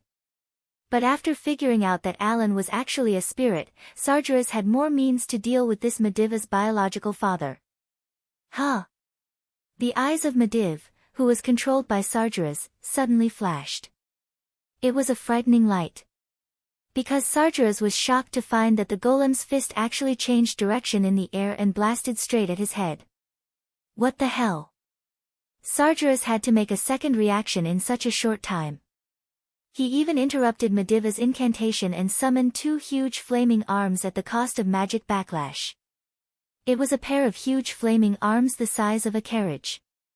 The flaming arms, half real and half illusory, burst out from Sargeras' left and right sides. The hands crossed their fingers and caught the golem's heavy punch, which was originally enough to smash Medivh's body into minced meat. Phew! Sargeras was also shocked. The moment the crisis was over, he couldn't help but heave a sigh of relief. At the same time, he thought to himself, what's wrong with this garbage golem? I must tear it down when I have time. Just then, an unprecedented sense of danger spread through Sargeras' consciousness. Behind him, the Demon King was indeed the Demon King. He had clearly suffered a series of attacks, and he was already too busy. Even at this time, he still had a reaction. He almost subconsciously prepared to use the mage's signature skill, Flash, which could instantly transform his body into arcane energy and teleport him more than 10 meters away. The fact that he was forced to use Flash proved that he was in a sorry state. Sargeras had always been disdainful of the mage's ordinary magic. But Sargeras had no choice. His body now belonged to Medivh. The mage's frail body couldn't take a beating at all. If Medivh's body was destroyed, he would also be in big trouble. Sargeras almost forced himself to recite the incantation. However, after 1/100th of a second, the incantation didn't start. A soul power from his body stopped him and wantonly fought with him for control of the body. Medivh. It was actually Medivh's soul. At this most critical moment, Medivh's remnant soul actually ran out and ruined things. A terrible feeling of foreboding filled Sargeras' heart. The appearance of Medivh not only interfered with all his spellcasting, but also made his whole body stiff. The next moment, a scorching pain suddenly spread in Sargeras' chest. What? Sargeras' neck was like a rusty machine. With great difficulty, he lowered his head and looked at his chest. There. A blade that emitted a dazzling golden light pierced through the center of Medivh's chest. It was stained with human blood that contained the energy of the fallen titan. An incomparably strong holy aura was spreading through Medivh's body at an unimaginable speed. No! Sargeras let out an earth-shattering roar. His magical voice even made the entire Karazhan and the surrounding areas tremble. Around Karazhan, the battlefield that had been fiercely fighting fell silent. The demons that were fighting raised their heads in shock, and cold air flowed between their sharp teeth. The dragon let go of the demon's mouth and raised its head. The half-dragon, who was being suppressed, also raised its head and looked at the highest level of Karazhan. The red dragon queen, Egwene, and the night elf priestess also had clear ecstasy in their eyes. Everyone could tell that Sargeras had been hit. This heart-wrenching sound was accompanied by the rapid weakening of the magic transmission from the various portals on the battlefield, as well as the disappearance of the magic light on the Karazhan Mage Tower, which hadn't weakened since the beginning of the battle. Everyone realized that Sargeras was done for. Although they didn't know who did it, it was obvious that a certain existence had given Medivh, who was possessed by Sargeras, a fatal blow. Lothar's pupils suddenly shrank. He couldn't believe his eyes. Duque. Holding the hilt of the sword, the person who appeared behind Medivh was actually Duque. It wasn't Duque's ghost, but Duque. Had he seen a ghost? Or was it that he was already a dead man, and his soul was preparing to accompany Duque on his journey? Lothar's heart was in a mess. Originally, Lothar didn't believe that Duque's ghost could do anything. He was just trying to make a desperate attempt. Now Lothar was a dead man, and he was treating him like a living person. Anyway, Duque was on his side, and his situation couldn't get any worse. He would take a gamble. A true hero never lacked courage, and was more willing to give hope to someone he trusted. Lothar had cooperated with Duque purely because of this mentality. Who would have thought that Duque would actually come up with a chain of tricks and kill Medivh, who was possessed by Sargeras, in one fell swoop? This was simply beyond imagination. Wasn't Duque dead? Time and space seemed to have completely frozen. Duque's face was cold, and he had no intention of relaxing at all. The king's sword, which should only be used by Lothar, the descendant of Thoradin the Great, burst out waves of dazzling brilliance in Duque's hands. This was the power of humans. The will of Thoradin the Great and the other human sages. It represented the will of humans that had been passed down for thousands of years, and the indomitable will to survive on this land. It could be said that, in a sense, this king's sword was a collection of human consciousness. Now, at this moment, Duque had used this sword to stab Medivh to death. Chapter 132. There were too many questions in Lothar's mind. Why did Duque, who should have been beheaded, come back to life? Why did it seem like Duque had planned all of this? Why could Duque hide from Sargeras' senses and seize this once-in-a-lifetime opportunity to kill Sargeras in one fell swoop? A series of questions almost broke Lothar's mind. On the other side, Lothar was also filled with emotions. Victory. He actually won. He had thought that this was a backlash of despair. Even though Lothar had been cheering for the warriors, he had always been prepared to show these demons the backbone of humans even if he didn't succeed. He didn't expect it to become another important milestone in the history of the war between humans and demons. It didn't matter how much power Sargeras possessed in Madison's body. No matter how many powerful existences helped to restrain Sargeras' power. A kill was a kill. The one who killed the Lord of the Burning Legion, the King of Demons, and the fallen Titan Sargeras for the billions of living beings in Azeroth was Duke Marcus. This was the most profound stroke worthy of being engraved in the history books. Lothar propped himself up and looked at the sword that he was incomparably familiar with that was blooming with holy golden light. Lothar suddenly recalled that sentence, "Those who fight for humanity will receive my protection." Ancestor Thoradin's whispers still echoed in his ears. Lothar suddenly had a realization. Why could Duque pick up the sword of the king with a will? It was very simple. From the beginning, it wasn't the sword of the king. Thoradin himself wasn't the chosen king. It was purely because an emperor could better unify the scattered human clans that there was Thoradin the Great and this sword of the king. This sword, which should have been nameless, would only flow with the blood of the enemies of humanity. It only fought for humans, so anyone who held it was destined to bleed only for humans. If one day, the sword-bearer betrayed the ideals inherited from the ancient kings, then the sword-bearer's life would definitely wither. However, the stars of the ancient sages and kings would still rise and continue to shine upon the Azeroth, protecting the human race for generations to come. Noxus might have many questions, but he suddenly realized that these questions were no longer important. Everyone had their own trump cards and secrets. Duque had picked up the king's sword. This proved that Duque was a hero recognized by all the ancient kings. Gazing at the golden light on the sword, Noxus' eyes blurred. He seemed to have heard an ancient battle song from more than 1,000 years ago, majestic and impassioned. This was the belief passed down by the late Emperor Thoradin to all human descendants. This was a legacy that had transcended thousands of years. This was humanity's will to strive to become stronger in this land full of cruel competition. Looking at Duque's young face, Lothar, who was in his 40s, suddenly felt a little old. Ah! It's good to be young. Wait a minute. Young. It was supposed to be a happy ending of defeating the evil super boss, but Lothar was shocked to see that Duque's face was rapidly growing. No, it was rapidly aging.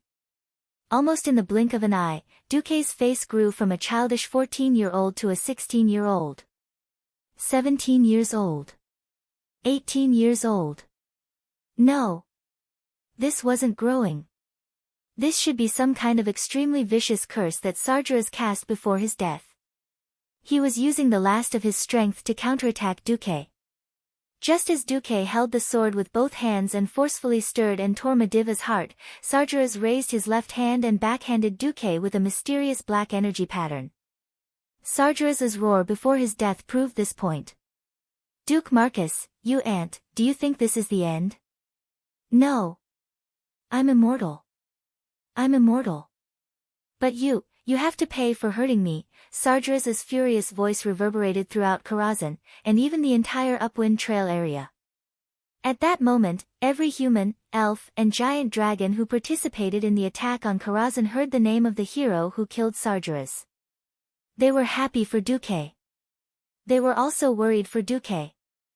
That was the counterattack of the King of Demons. Who dared to say that they could withstand it? The horror of demons wasn't just their incomparably strong combat power, but also their strange, terrifying curses that were impossible to guard against.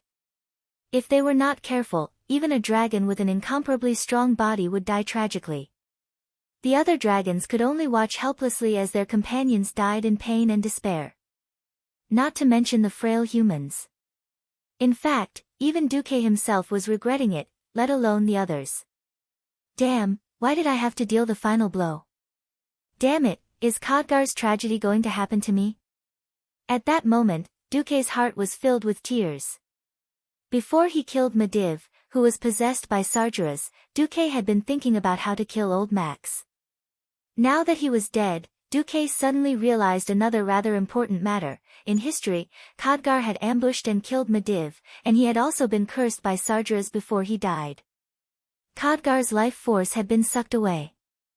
That was why there was Khadgar, who was clearly young, but had a face full of white hair.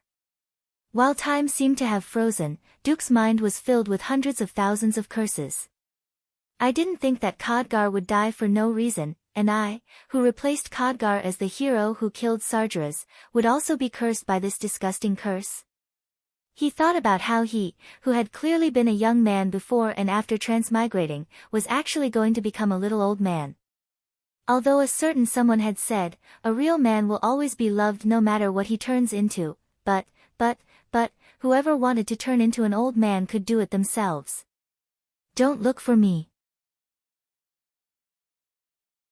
Alright, even if in his heart, Duque had already flipped the table in anger no less than 1,000,000 times.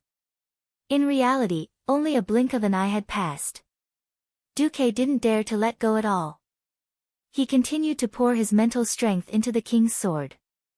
As long as Sargeras wasn't completely dead, Duque couldn't relax for even a moment. Otherwise, if he allowed this demon king to catch his breath, all of humanity would be dead. He could only watch as the black ray of aging shone on his face.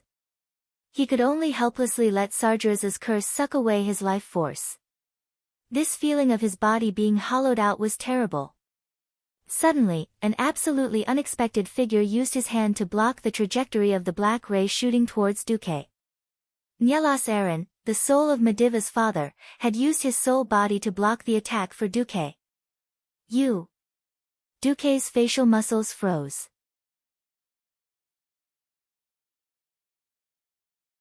Chapter 133. Just like how he couldn't do anything before, Duque was also powerless at this moment. He didn't know what the curse was about, but Duque only knew that Alan's soul, which was originally extremely condensed and full of magic power to release magic, began to dissipate at this moment. Like gravel blown away by the wind, the white-haired Alan's spirit body was disintegrated into soul molecules in Duque's vision. Such a great mage who was loyal to the Stormwind, such a great father, so easily disappeared in the wind. All that was left was a whisper of the soul. I'm atoning for my child. Duque's eyes suddenly became moist. That's right.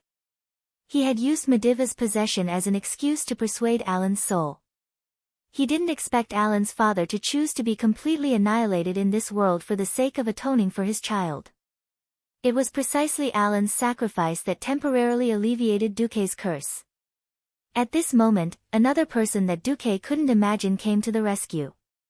It was Lothar's hand. Lothar had rushed up at some point and grabbed Mediva's hand tightly.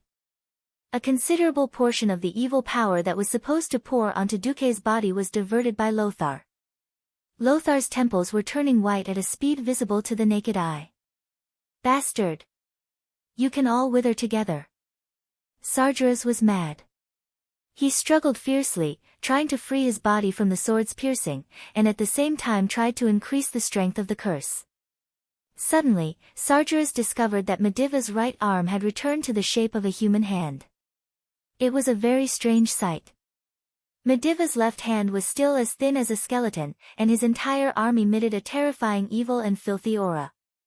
Mediva's right hand was a perfect human arm. Although it was pale due to the lack of sunlight, it was still a standard human arm. Most importantly, it was holding Mediva's staff, the legendary divine artifact, Atish, Guardian's legendary staff. Ever since the Tirisful Council began to use the power-gathering method, they would inject the magic power of each council member into the Guardian every year. Thus, there were Guardians and this artifact staff with a head shaped like a chicken drumstick. Whenever the Guardian was unable to withstand any more power, the council members would pour the excess power into the staff. Through the efforts of countless generations of powerful wizards and the accumulation of countless years of magic power, Atish rose from an ordinary magic staff all the way to the level of a divine tool. Sargeras had never underestimated it from the start. In order to avoid Atish's backlash, Sargeras even put no less than 10 demonic seals on Mediva's body after he completely controlled it, in an attempt to taint and corrode Atish's power and make it his own. At this moment, as Mediva's soul and will recovered and began to fight with Sargeras for control of the body, coupled with Duque's backstab, which gave Sargeras a deeper sense of crisis, Sargeras accidentally snatched control of the body for Mediv. This was a real fatal blow. Accept your punishment, Sargeras. Unlike Sargeras's voice that came from the evil soul, this voice was undoubtedly the voice of Noxus's old friend, the kind, benevolent, and generous Mediv. With this roar, the hearts of every living creature within a radius of dozens of miles palpitated inexplicably at the same time. One by one, they raised their heads and looked at the highest point of Karazhan. There, they saw 3 figures that were almost entangled together. Normally, it was impossible to see through the solid outer wall, but the light that bloomed from these 3 figures was so intense that it even penetrated the wall, making it easy for every existence to see their movements. The intense battlefield suddenly fell into silence. In the sky, the sun and the moon were dim. The wind stopped. The clamor on the battlefield also stopped. The entire world seemed to have calmed down, opening up a path for one existence. His name was Mediv. Mediv first closed his eyes, and when he opened them again, all the demonic aura in his pupils had faded, leaving only clarity. But at this moment, Sargeras, who had been paying attention to Duque and Noxus, finally noticed something strange. The air was filled with a holy smell that he was both familiar and hated. It was as if he had traveled through time and returned to the Pantheon's holy hall 25,000 years ago, where he was constantly questioned by the Titans. No, Sargeras suddenly realized that his soul was being squeezed out of Mediva's body. The laws in the surrounding space were deviating, and the demonic power was being pushed out. An even more powerful and incisive power was descending.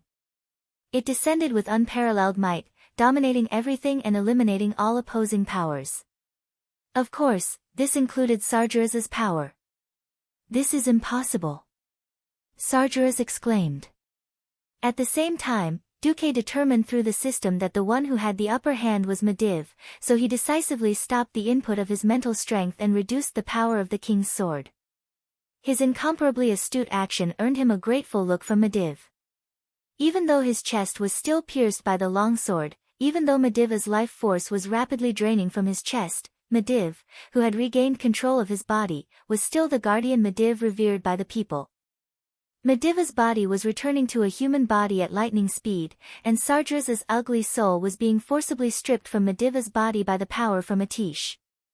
"Fall into the abyss forever," with an ethereal cry from Medivh, the divine magic staff in his hand, Atish, bloomed with a strong light that was as dazzling as the sun. The next moment, the entire staff exploded. It wasn't just Atish. Even the magic pool in the workshop and the protective shield of the entire Karazhan all exploded at the same time. The incomparably huge magic explosion caused a terrifying shock wave that instantly destroyed more than half of Headwind Trail. Dragons that weighed dozens of tons were directly sent flying, and the half-dragons and demons that weighed more than a ton were even less than ants. They were blown to some corner. The residences that were originally built on the streets next to Karazhan turned into dust in the blink of an eye. The turbulence filled with high concentration of arcane energy spread further along with the strong wind caused by the shock wave. The few trees in Headwind Trail were all charred black in an instant. The land closest to Karazhan was like a 1,000-layer cake, squeezed layer by the shock wave. With Karazhan as the center, it was squeezed out in all directions. The earthquake caused by this terrifying explosion wasn't just felt in the Twilight Forest. Even a small half of the Elven Forest, which had become an orc-controlled area, could feel the tremors.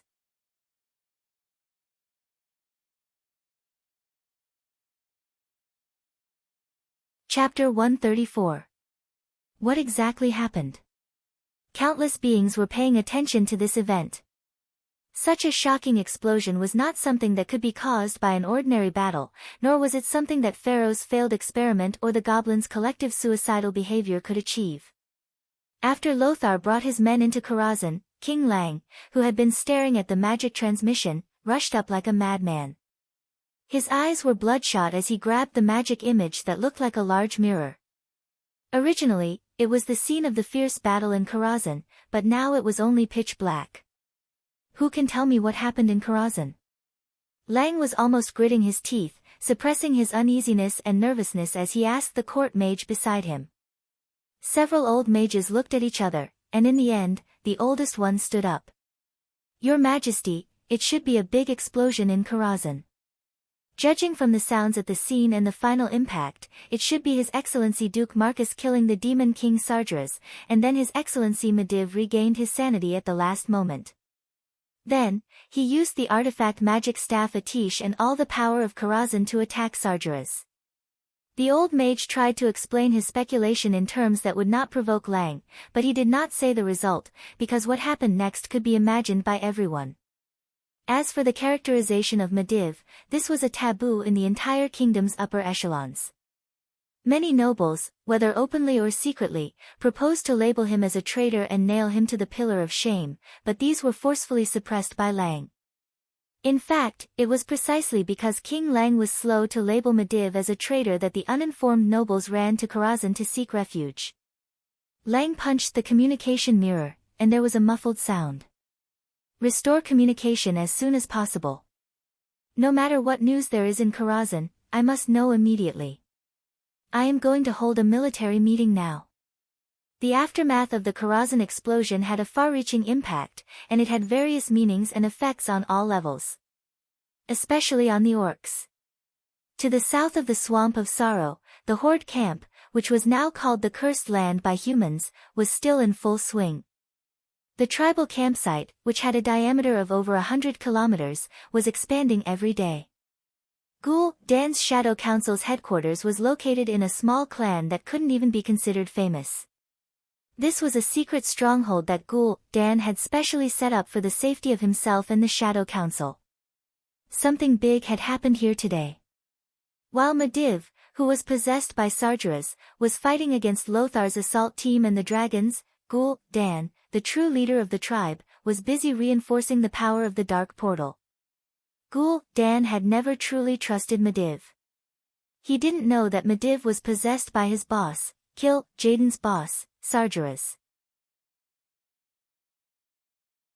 Furthermore, due to the language barrier between orcs and humans, as well as the huge difference in body size, the Horde was unable to gather any intelligence on Stormwind.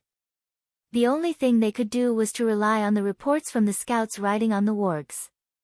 From Ghoul Dan's point of view, Medivh was a powerful wizard with ulterior motives, a schemer, and an unreliable partner. That was why ever since the orcs had arrived in the world of Azeroth, Ghoul Dan had been thinking of ways to get rid of Medivh's power. He used his power to locate the galactic coordinates of Azeroth, and used his power to reinforce this unstable portal. Although the Horde's warriors seemed to be reinforcing day and night, only Ghoul Dan, who was in charge of the dark portal, knew. Because of the instability of the portal, at least 20% of the warriors had died in the void. Of course, it wasn't that no orcs had asked Ghoul Dan why it was like this. It was easy to pass the time. Because Ghoul Dan had said from the start, only the strongest orcs can safely pass through this portal and fight for the Horde. Those who were weak would all die during the teleportation. The weak are not fit to be warriors of the Horde. The weak have no right to live. When they were teleported over, there was indeed a long distance where they were completely exposed in the void. That was just a few dozen seconds of suffocation, but it misled the Horde's warriors. Oh, so didn't make it through that part. He was really weak. The weak had no rights. This was the common understanding of the orc tribes for thousands of years. There were a few times when the orcs asked, but no one asked anymore. In reality, those guys were all like flies that had hit an electric mosquito swatter, directly smashing into the spatial barrier of Azeroth and instantly turning into ashes, drifting away with the cosmic wind to who knew where. But at this moment, the transmission of the dark portal was still relying on Medivh and Ghoul Dan's cooperation to maintain it. Well, almost at the same time that Sargeras was sent into the abyss by Medivh, Ghoul Dan, who was like a conjoined twins, was in big trouble. As the leader, Sargeras suddenly withdrew the mental strength that was maintaining the dark portal, and the burden fell on Ghoul Dan's shoulders. It had to be known that the original leader, Medivh, and Ghoul Dan had put in 70% of their mental strength. This time, a mental shock that was 1,000,000 times more terrifying than an ancient tsunami suddenly rushed into Ghoul Dan's spiritual sea. Ghoul Dan suddenly let out an incomparably shrill scream. He covered his head, curled up like a shrimp, and fell to the ground, unconscious. The boss who controlled the entire situation had fainted for no reason, and the entire Shadow Council was in chaos. The chaos behind the orcs didn't affect the orcs' actions on the surface. In the eyes of the great chief Blackhand, cutting off the reinforcements wasn't a big deal. According to the ratio of casualties in most battles between orcs and humans, it really wasn't a big deal for one orc to fight 10 humans. The hundreds of thousands of orcs in front of him were enough to destroy all humans. The Horde's offensive showed no signs of stopping. Duque didn't know about the changes between humans and orcs. After who knew how long, Duque woke up. Cough, cough, cough. Hey! Uncle Noxus, are you dead? If you're dead, make a sound. Smoke and dust filled the air, and debris covered the ground. The dissipating arcane energy mixed with a small amount of evil aura, making the top floor of Karazhan so dark that one couldn't even see their fingers. Humph. Noxus' voice came from not far away. Rascal, I won't die even if you die. Also, I hope that the people who have gone through life and death with me will call me by my name in the future, and not my surname. Andoan, I actually just told you to make a sound, I didn't tell you to say so much. But judging from your voice, it seems that you really won't die. In fact, Duque's body was sore now. It wasn't because of physical injuries, but because of the chaos in the arcane circuits in his body caused by the explosion. Okay, where's Garona? Garona. Noxus called out a few times, but there was no response. Noxus then asked tentatively, do you know how Medivh is? A weak voice sounded. Oh, old buddy, I'm not the first one to ask after the explosion. I'm so sad. Ha.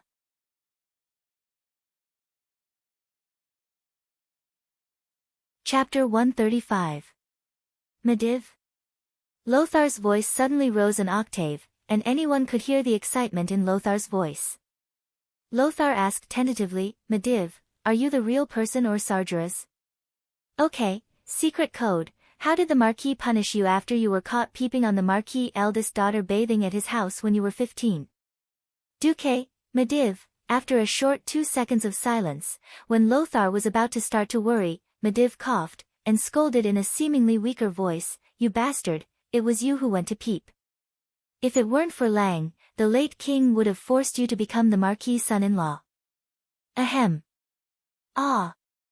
I can't believe such a thing happened. No, you must have remembered wrong. It was Lang who peeped. Lothar began to **t, shifting the blame and refusing to admit it. But a second later, Lothar suddenly laughed. Medivh, welcome back. Although it was interesting to hear the dark history of these two legendary big shots, Duque had no intention of talking at all, because he saw Medivh's status through the system. Well, I'm back. I may have to leave again soon. Oh. No, wait. Damn it. Duque's sword. Lothar, who had been in a relaxed mood, screamed like an animal waiting to be slaughtered.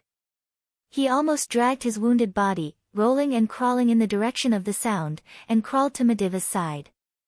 The smoke and dust gradually dissipated, and Lothar saw Medivh lying on the ground with disheveled hair.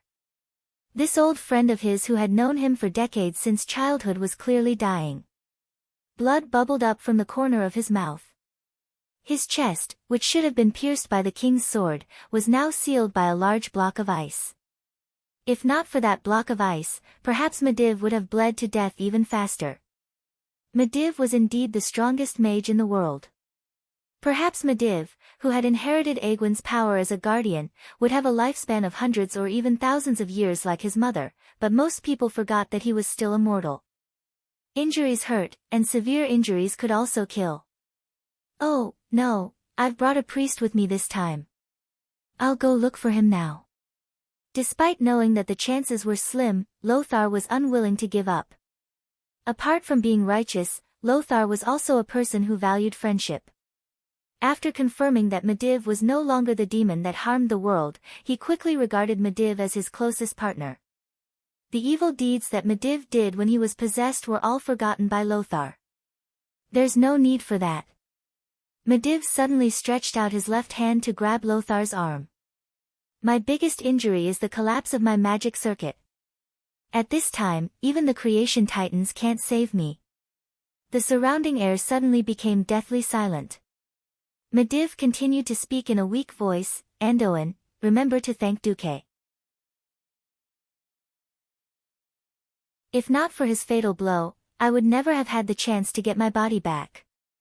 If not for Duque stopping at the crucial moment, I wouldn't even have been able to free myself to protect you after knocking Sargeras down into the bottomless abyss. Not to mention the time we have left to reminisce about the past. Lothar choked with sobs. He quietly sobbed while holding on to Medivh's skinny hands. At this moment, there was no Azeroth Lion, no Stormwind Commander, and no World Guardian. There was only a pair of good friends who were about to be separated forever. Idiot, do you think I'm the kind of person who's unreasonable and emotional? Alright then, I'll arrange things first. Medivh beckoned to the void with his more intact right hand. Duque, come here for a moment. Stepping on the rubble, Duque's figure appeared in front of Medivh and Lothar. Duque's mood was very complicated. For a player, this was undoubtedly the time to defeat the boss and obtain the reward. But as a transmigrator, he knew that there was a high chance that the secret of his immortality had been seen through by Medivh. Because he had been directly resurrected behind Medivh, who was under Sargeras' control.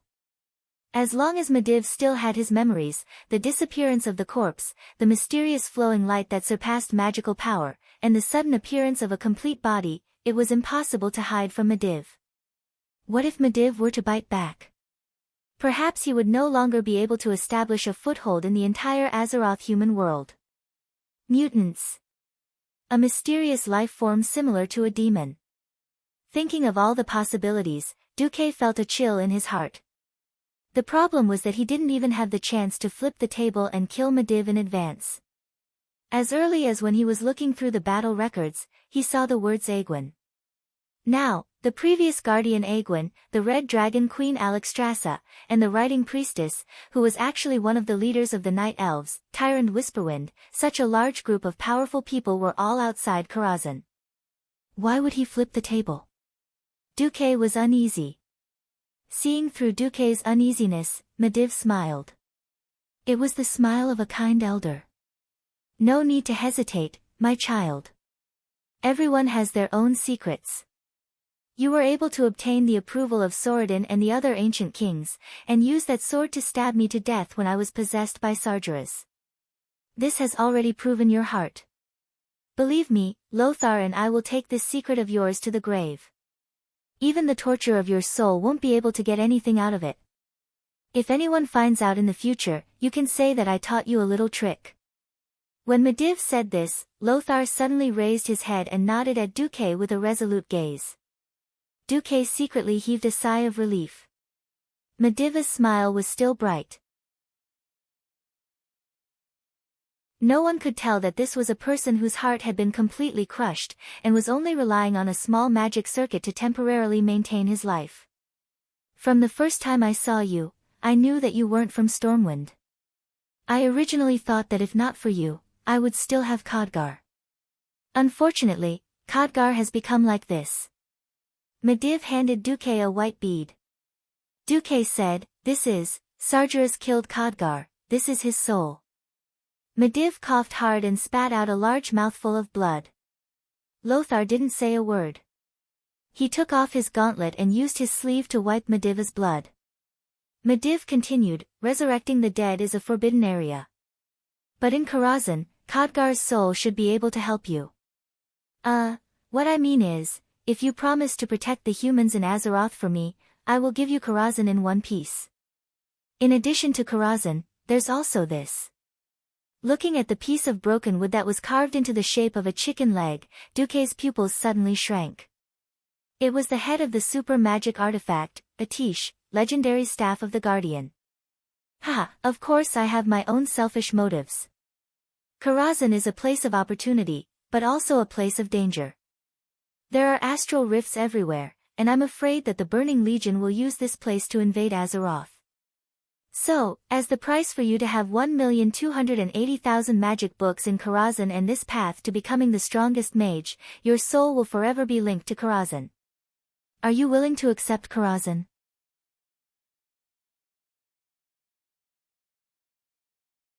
Chapter 136.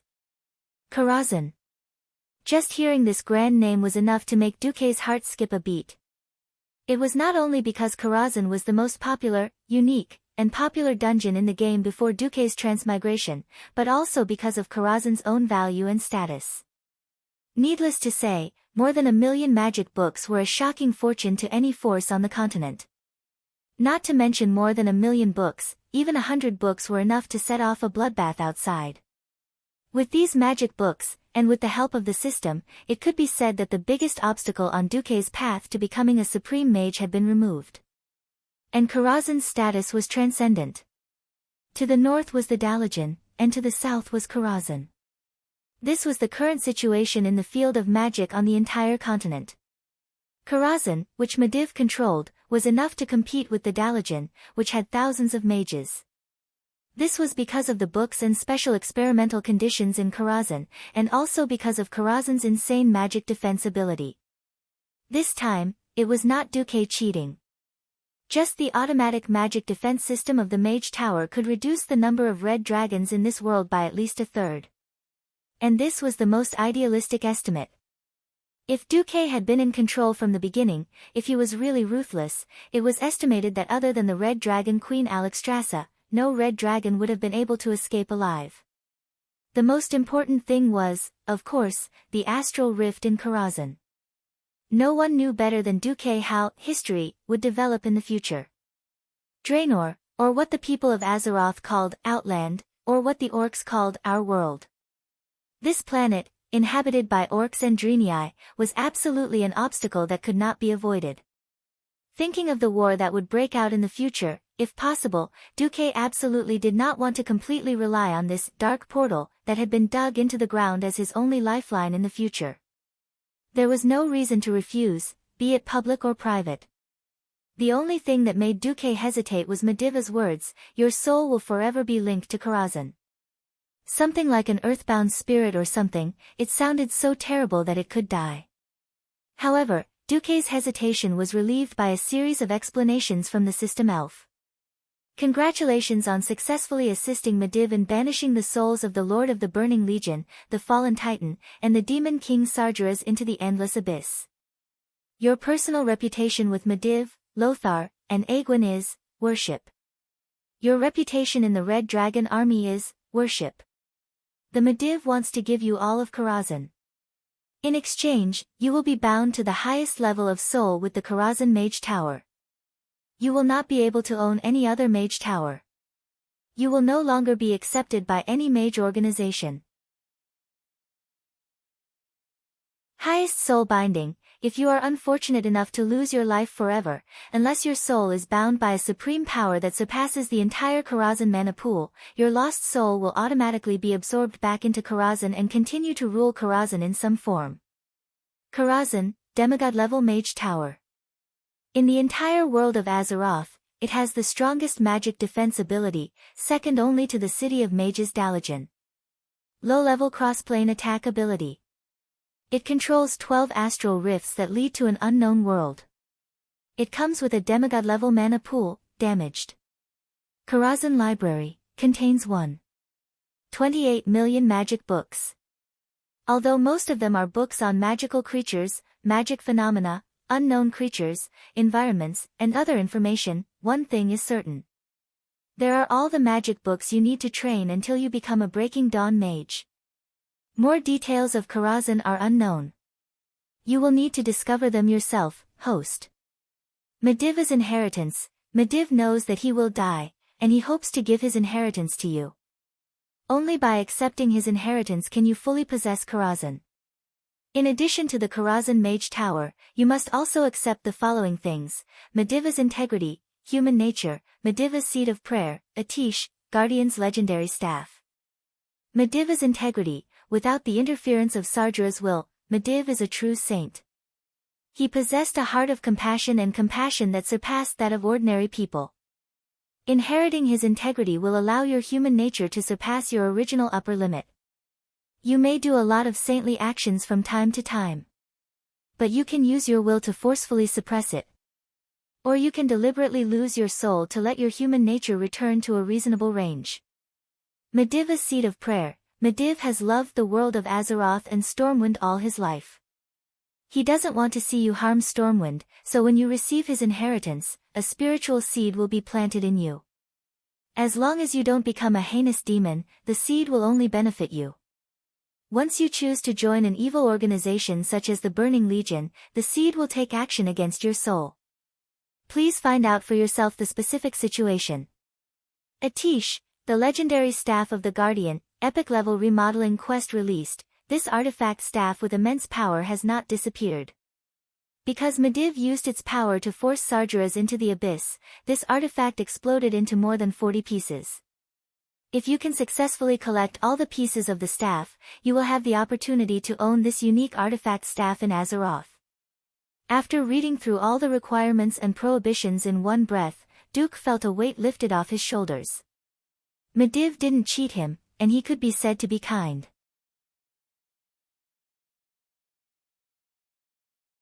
As long as Duque didn't run to the Burning Legion or the Scourge Legion, and didn't start a massacre in Stormwind, Mediv wouldn't have any means to restrict him. At this moment, the withered face of the world's greatest wizard, who was about to pass away, suddenly smiled, and 2 lines of tears rolled down his cheeks. Duque. From the moment I first saw you, I knew you would be an unfettered powerhouse who soared in the sky and ruled over the earth. I never thought about using morality or power to bind you. Even when I was secretly influenced by Sargeras, I never had such a thought. But, Duque, have you thought about it? The greater the power, the greater the responsibility. It seems that if a talented and capable person like you doesn't stand up, Azeroth will definitely perish. When Duque heard this, his heart suddenly shrank. He didn't know why, but a sour feeling welled up in his nose. Medivh continued, even if you're not from Stormwind. At least I hope you remember that there was once a Stormwind city that provided you with the soil to grow. Remember that there were countless brave people who fought alongside you. They all hoped that the kingdom would survive. They hoped that this beautiful and fertile land would no longer be ravaged by evil.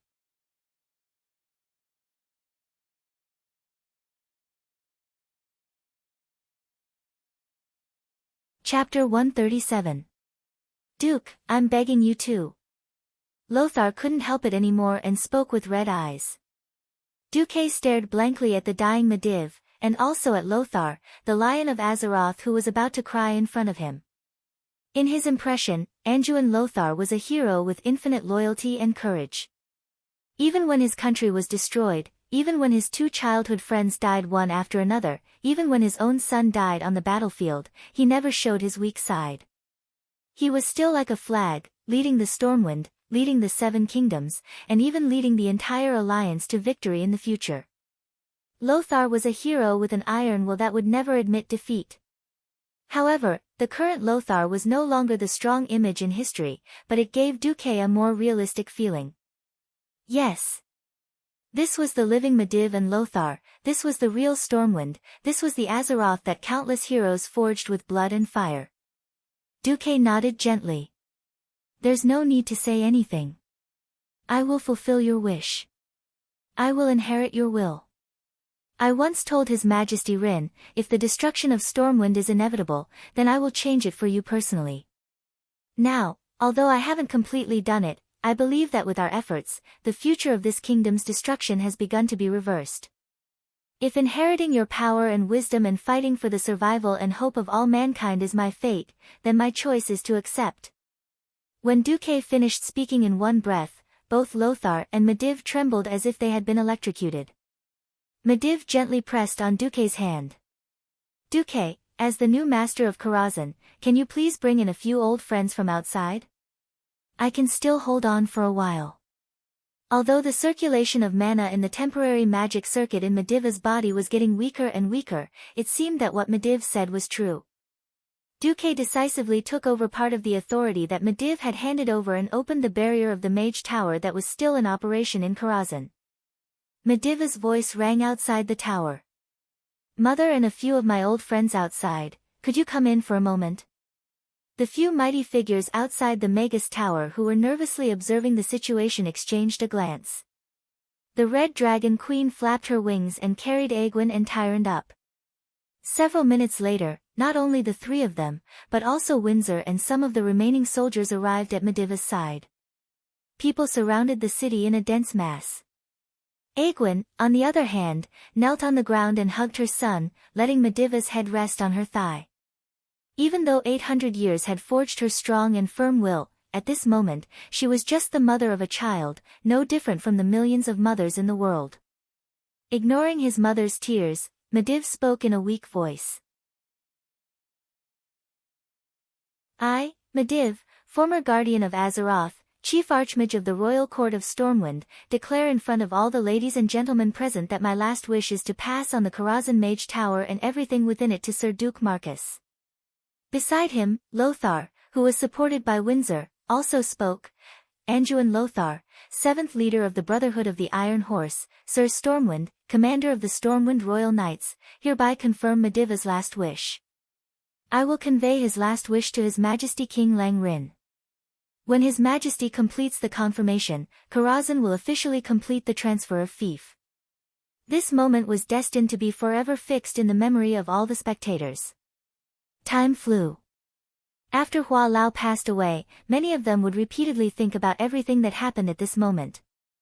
The death of the strongest mage, guardian of Azeroth, Medivh, symbolized the end of an era.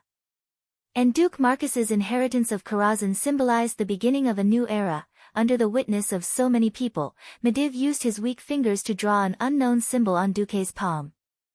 Duke could only feel that there was an endless amount of knowledge surging into his spiritual world like a tsunami. Perhaps at this moment, he still could not digest this knowledge, but Medivh had already very considerately helped him pack up and seal this knowledge. Before Duke reached the corresponding level, these spells that were too burdensome for the weak Duke would not be unsealed. In addition, there was also Karazhan. Similarly, a strange light lit up outside the whole of Karazhan. The huge Karazhan was becoming transparent and illusory. Medivh activated a magic device that could still work and began to pull the whole of Karazhan into a certain void. Time passed quietly, and everyone in the workshop quietly watched the great mage walk towards the end of his life.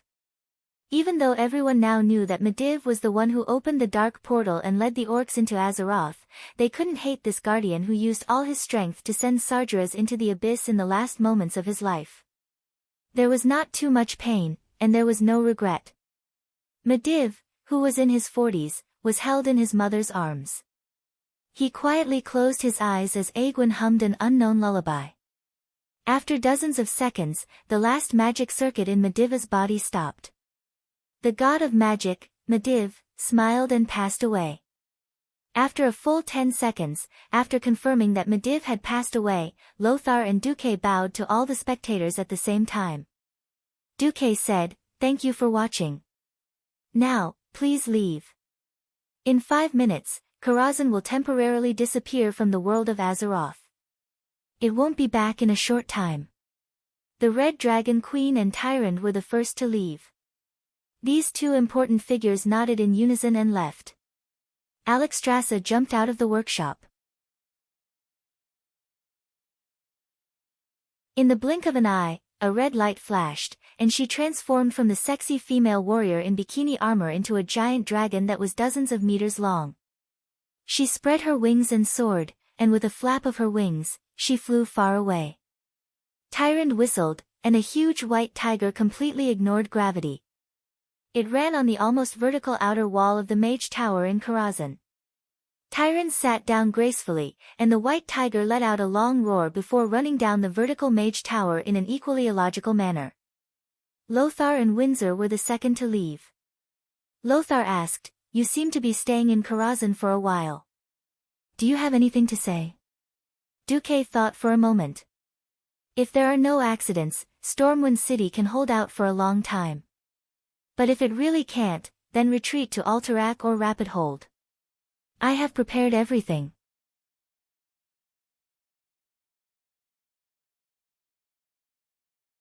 Chapter 138.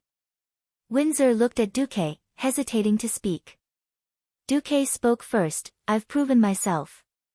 Now it's time for you to prove yourself." With that, Duque threw the King's Protector to Windsor. "Its name is the King's Protector," Duque said with a double meaning. Windsor's body trembled. He stood at attention, holding the sword in his left hand and punching his chest with his right.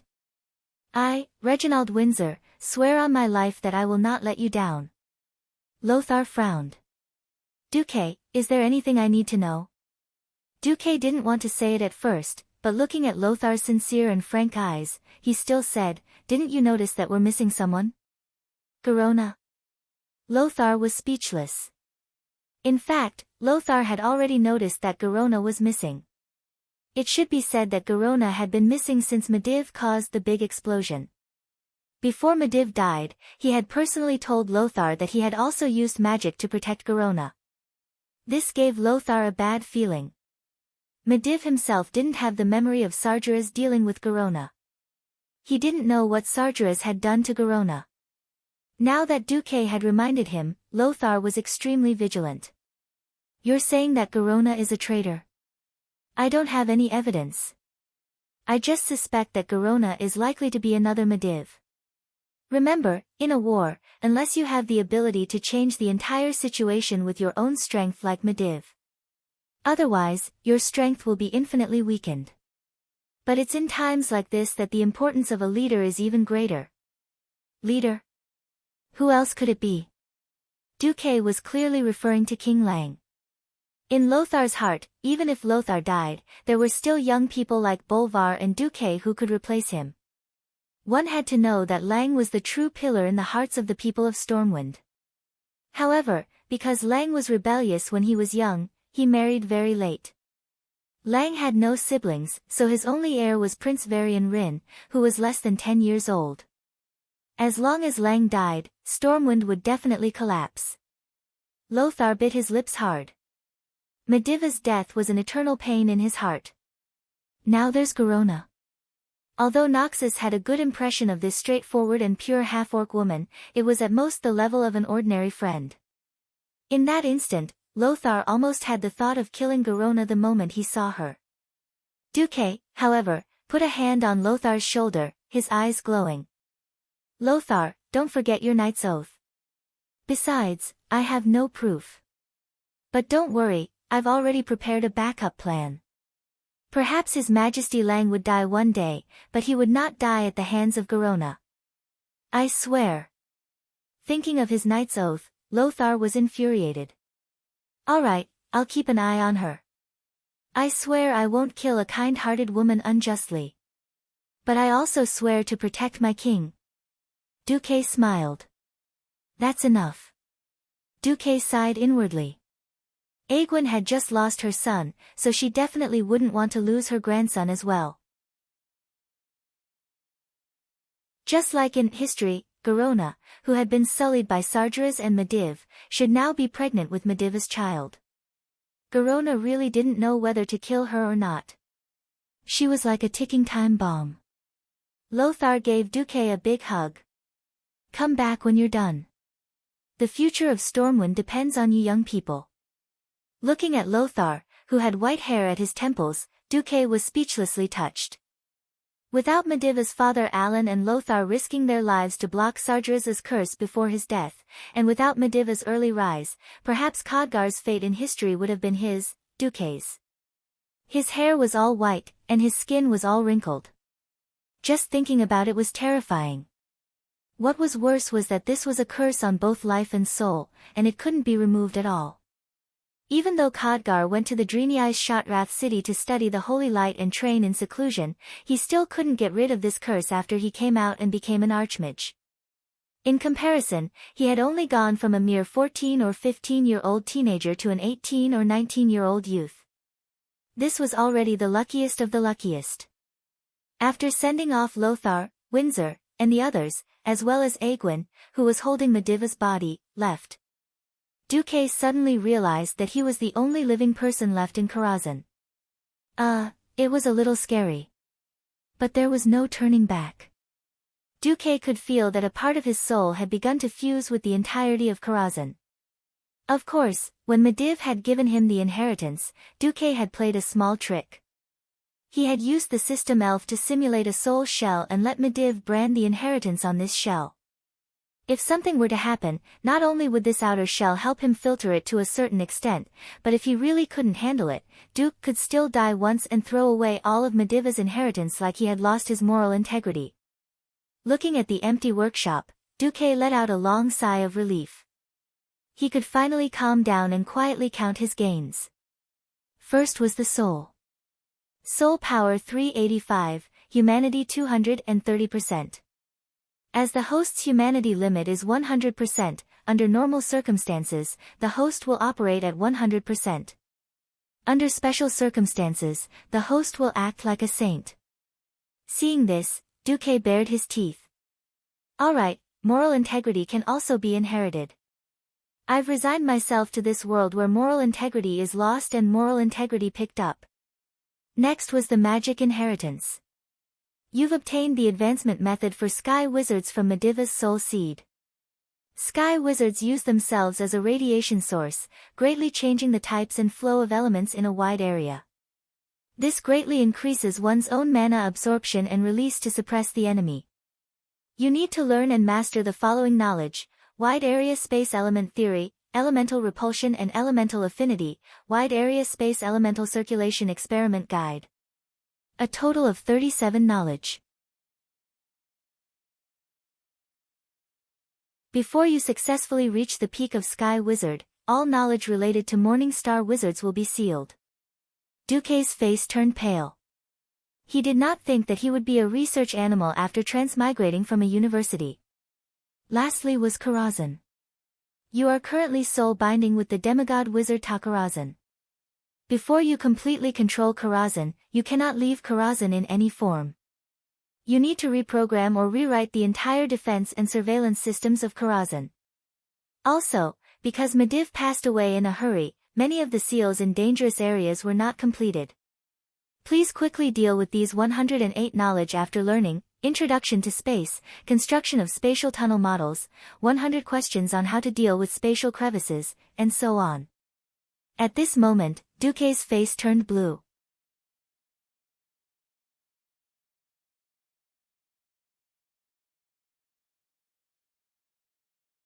Chapter 139. There was a famous saying in this world: although the brother is not here, the legend of the brother is everywhere. Although Duque could not return to Stormwind City in time, Duque's heroic deeds had begun to spread through the mouths of other people who participated in the raid, as well as the official bulletin of Stormwind City. Of course, the official version was embellished. The general content was that the guardian Medivh was ambushed and trapped by the demon king Sargeras.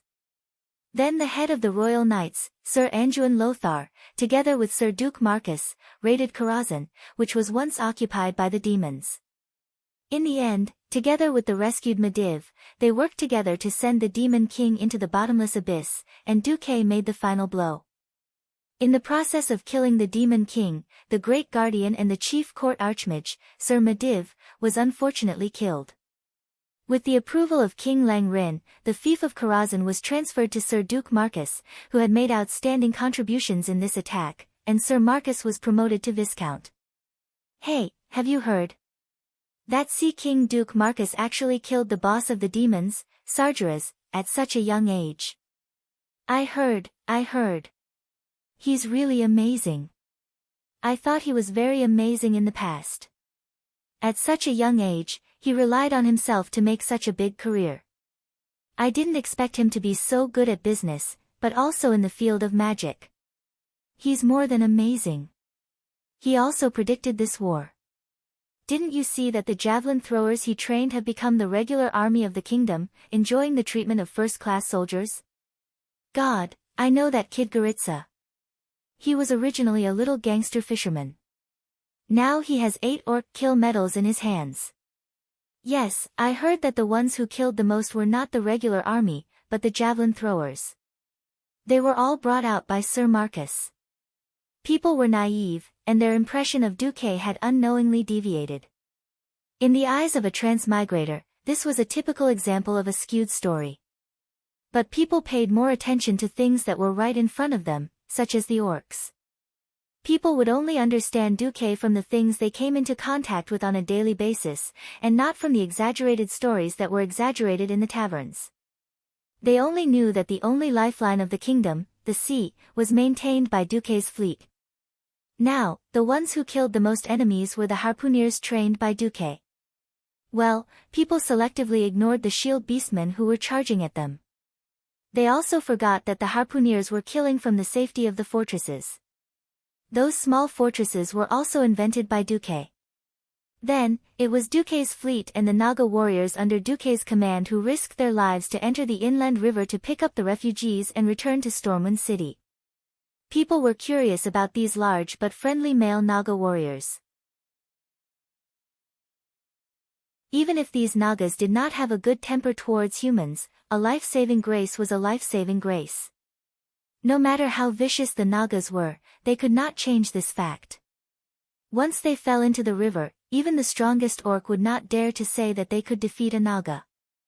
This was not the first time the Horde had encountered such a situation. Heroic orc warriors rushed into the shallow water that did not even reach their knees in order to kill humans.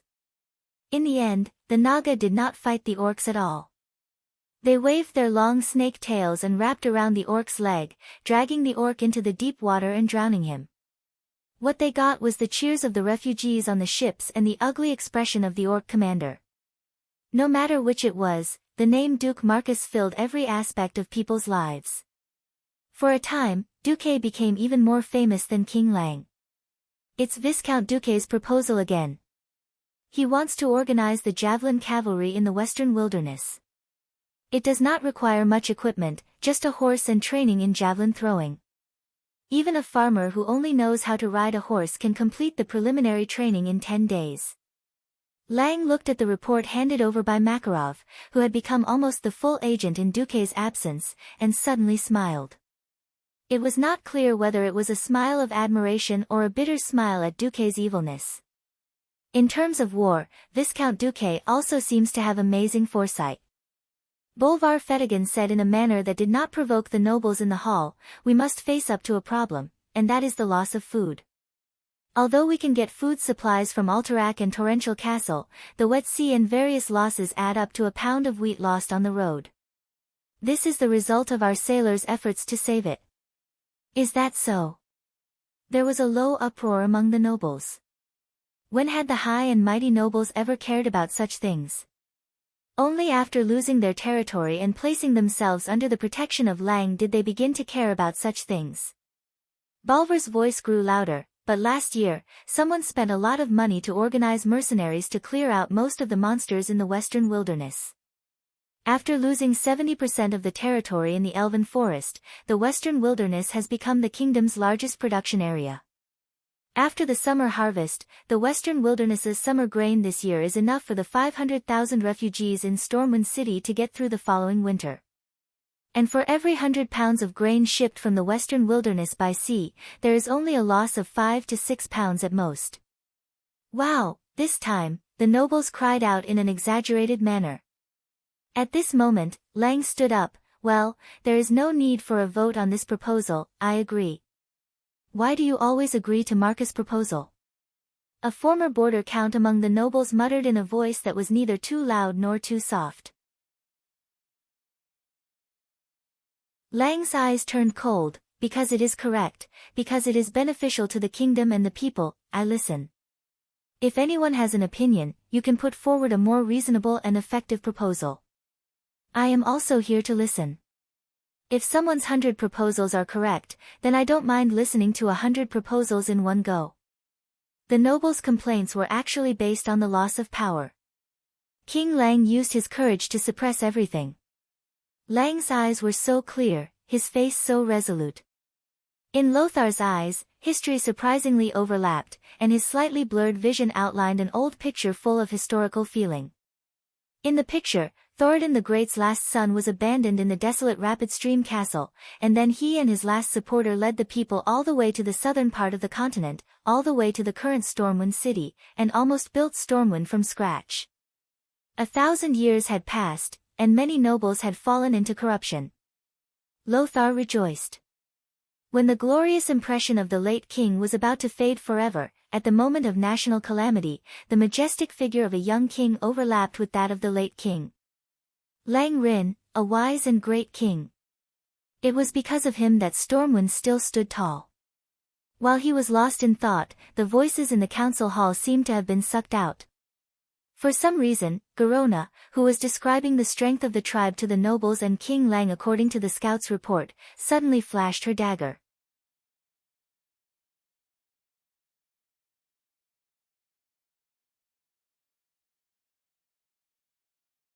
Chapter 140. Speaking of the participants in the Karazhan raid, Garona returned to Stormwind City before Lothar. Lang had always been puzzled about this. After Garona came back in a daze, Lang repeatedly asked about the situation, only to find that Garona's memory only lasted until she was knocked unconscious by Sargera's fear.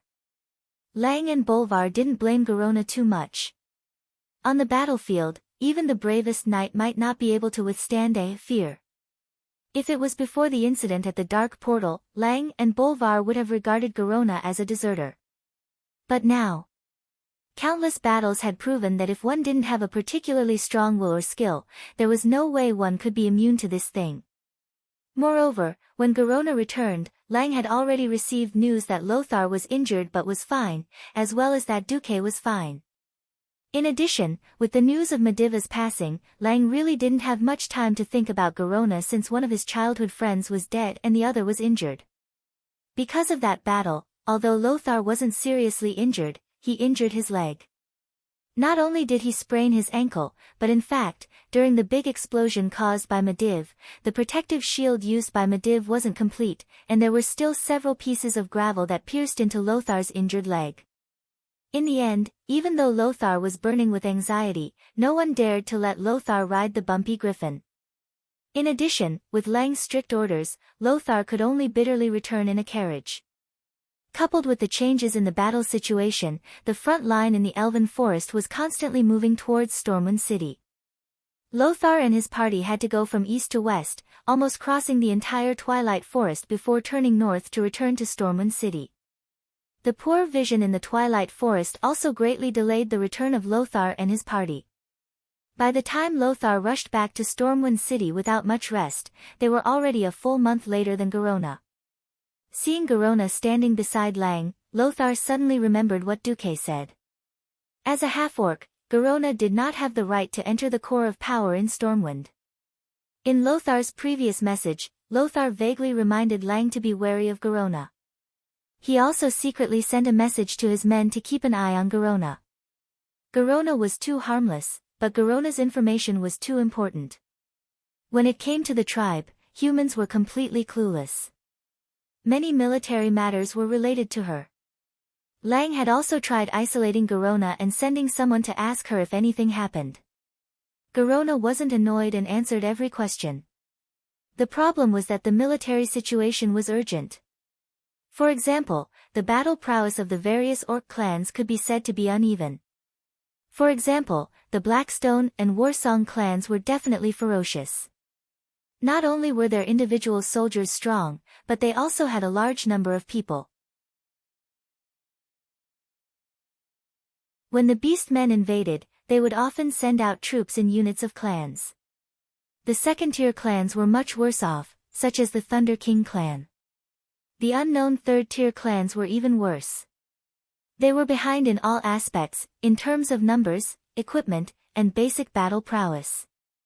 The difference in battle prowess might be a first-tier clan warrior fighting 10 human soldiers, but when it came to the third tier, it would be 1 to 3. However, not only were the orc military flags ugly, they were all F*King handmade. With one slip of the hand, the flag of the same clan could be turned into several totems. In addition, the art lessons of the scouts were taught by the physical education teacher. With mistakes piled on top of mistakes, it was naturally easy for things to go wrong when they arrived at the command post in the rear. Lang and the senior generals had been screwed over more than once by such trivial matters. The most serious time was when they almost filled in an elite army that had been formed before the war. It was different with Garona. No matter what kind of scribbles it was, she could recognize which clan it was at a glance. She could tell the characteristics of the clan, the number of people, and the battle prowess in one go. In the eyes of many officers, Garona was simply a treasure house given by the heavens to Stormwind. Even if they fought and retreated, and lost every battle, at least their losses were reduced. In Duque's suggestion left behind by Makarov, there was another time when it was summer, when the weather was dry, and they sent a suicide squad on horseback to burn down the East Cove lumberyard. This fire was awesome. They burned down 3,000 elites of the Blackrock clan, and the price that Stormwind City paid was only 5 suicide soldiers. As time passed, Garona had unknowingly become an important minister of the kingdom, and she would definitely participate in every military conference. Especially when the Horde conquered Goldflash Town, the gateway to Stormwind City, and was about to reach Stormwind City, the military conferences were held more frequently. This time, the military conference looked no different from any other military conference in the past. The only difference was that Prince William, accompanied by the Queen, listened quietly at the side. Originally, Lang was against William's participation in the military conference. However, the Queen's words made Lang change his mind. Lang, William is already 10 years old. In my opinion, this war with the orcs will continue for a long time. In 5 or 10 years' time, can you guarantee that you will still be able to command the army like you do now? Can you guarantee that the next king of the people of Stormwind will be a good king who knows how to use troops? Lang fell silent. Mortals would eventually grow old. Faith would be passed down from generation to generation. If this was an era of peace, Lang probably wouldn't let children be exposed to such things at such an early age. However, this was an era of war, and even Lang himself didn't know when he would have to personally go to the battlefield. Swords had no eyes, and no one could guarantee that they would come back alive every time they went to the battlefield. Once he died, Stormwind would need a new king. Alright, you've convinced me. On this day, Prince William was very excited. Even though he was well educated and sat quietly in his seat, his eyes would sweep over Lothar from time to time. William especially admired Lothar, not only because Lothar had taught him swordsmanship, but also because of Lothar's various legendary stories. His burning gaze made Lothar feel uncomfortable several times during the military conference. He was also curious about Garona. His father and mother often came into contact with this amazing female half-orc, and often mentioned her good qualities. However, for safety reasons, he didn't have many opportunities to interact with Garona. The military conference was a little boring to William. A group of generals were arguing over something, and everyone insisted on their own opinions. Then, Anduin and Bolvar would express their opinions, and finally, Lang would summarize everyone's opinions and make the final decision. At this moment, Garona suddenly looked like she had a headache. She suddenly covered her head with one hand and pressed the other on the military sand table. "What's wrong?" Lang asked with concern. In the next moment, a cold glint flashed in the eyes of everyone at the military conference table. Because of Lothar's insistence, there were always 2 fully armed royal guards by Lang's side at all times. When the cold glint flashed, the guard who was sandwiched between Lang and Garona reacted quickly. He had been staring at Garona intentionally or unintentionally, so his reaction was the fastest.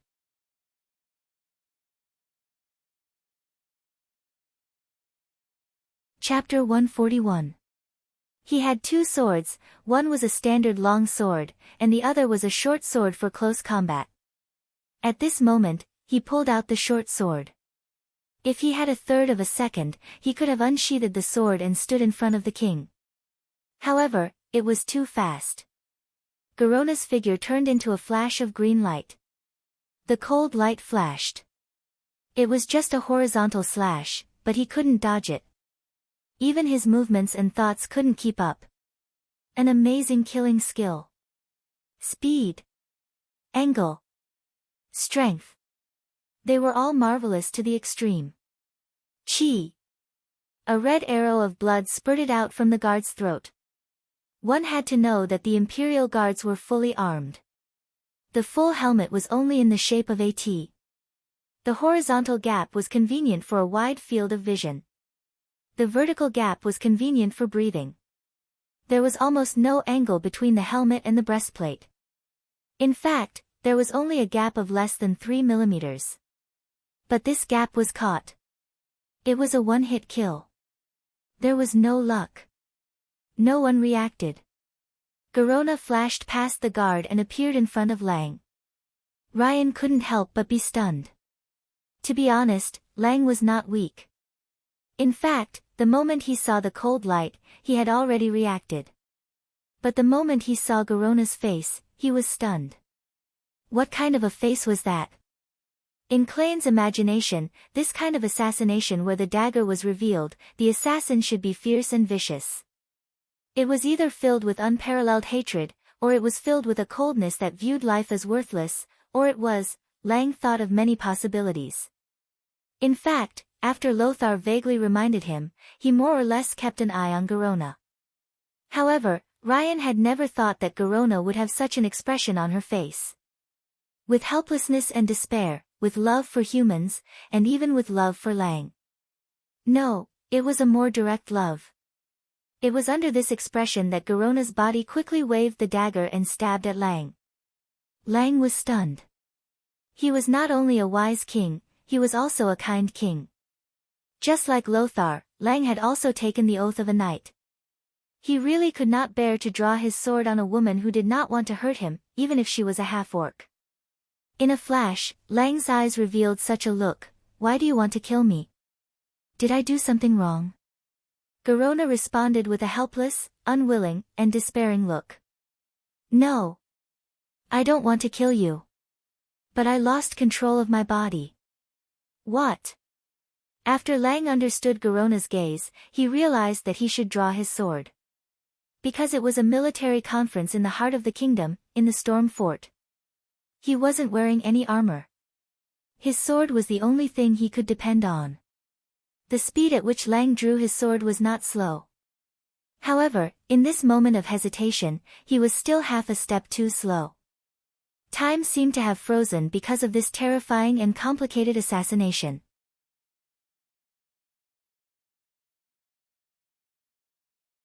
William looked at his father, who was about to be stabbed to death, in horror. He couldn't understand why that hateful half-orc would use a weapon against his father. Lothar was also half a step too slow. It takes 100 days to recover from an injury, was a description of his current condition. Even though he had received the best treatment from the priest immediately after leaving Karazhan, his leg was still not completely healed. This was because a large amount of chaotic magical energy had been injected into his leg. Although this energy was not fatal, it would take a certain amount of time for it to dissipate. So Lothar immediately drew his sword, but could not rush over in time. King Lang Rin, the true pillar of Stormwind, was about to lose his life at the hands of his trusted Garona. Seeing that the orcs were about to attack Stormwind City, the people of Stormwind were about to lose their king. Seeing that another wise king was about to fall under a despicable and shameless assassination. Then, an unexpected person made a move. Reginald Windsor.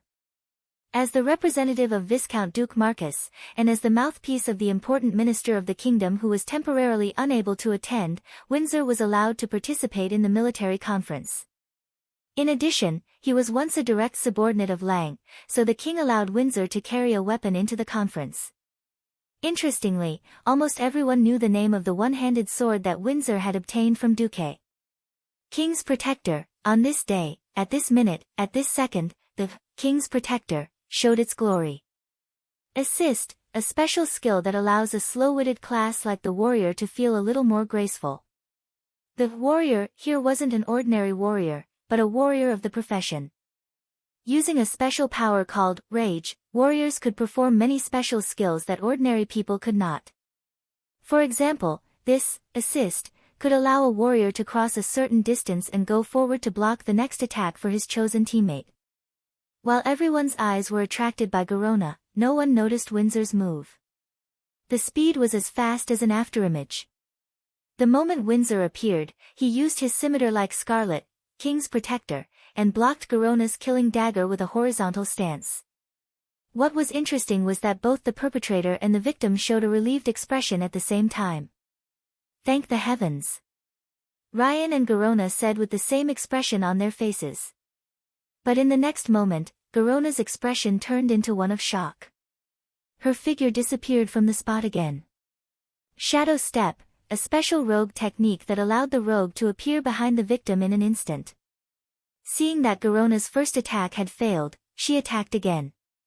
This time, not only did Lang pull out his sword and turn around, but Lothar and the royal guard on Lang's right also arrived.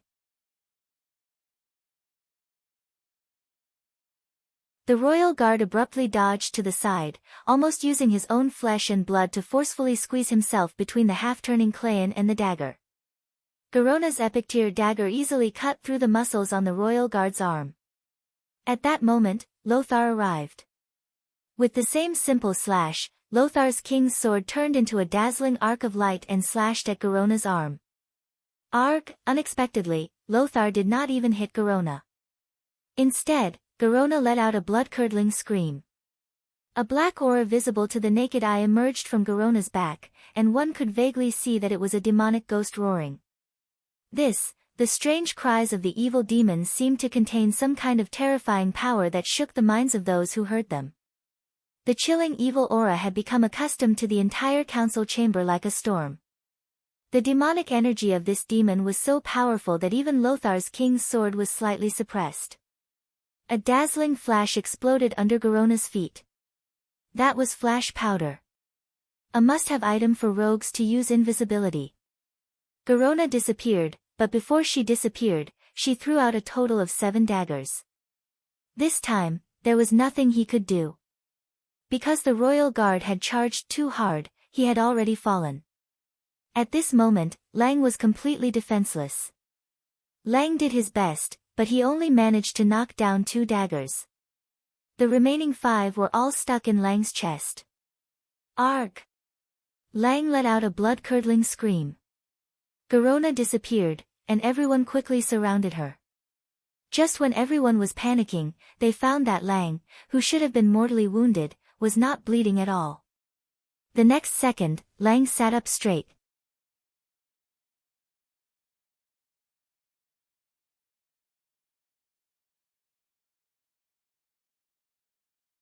Chapter 142. A moment ago, everyone was pale with fright. The next second, everyone's faces were filled with infinite surprise. Your Majesty. Are you all right? Father. The young William almost cried.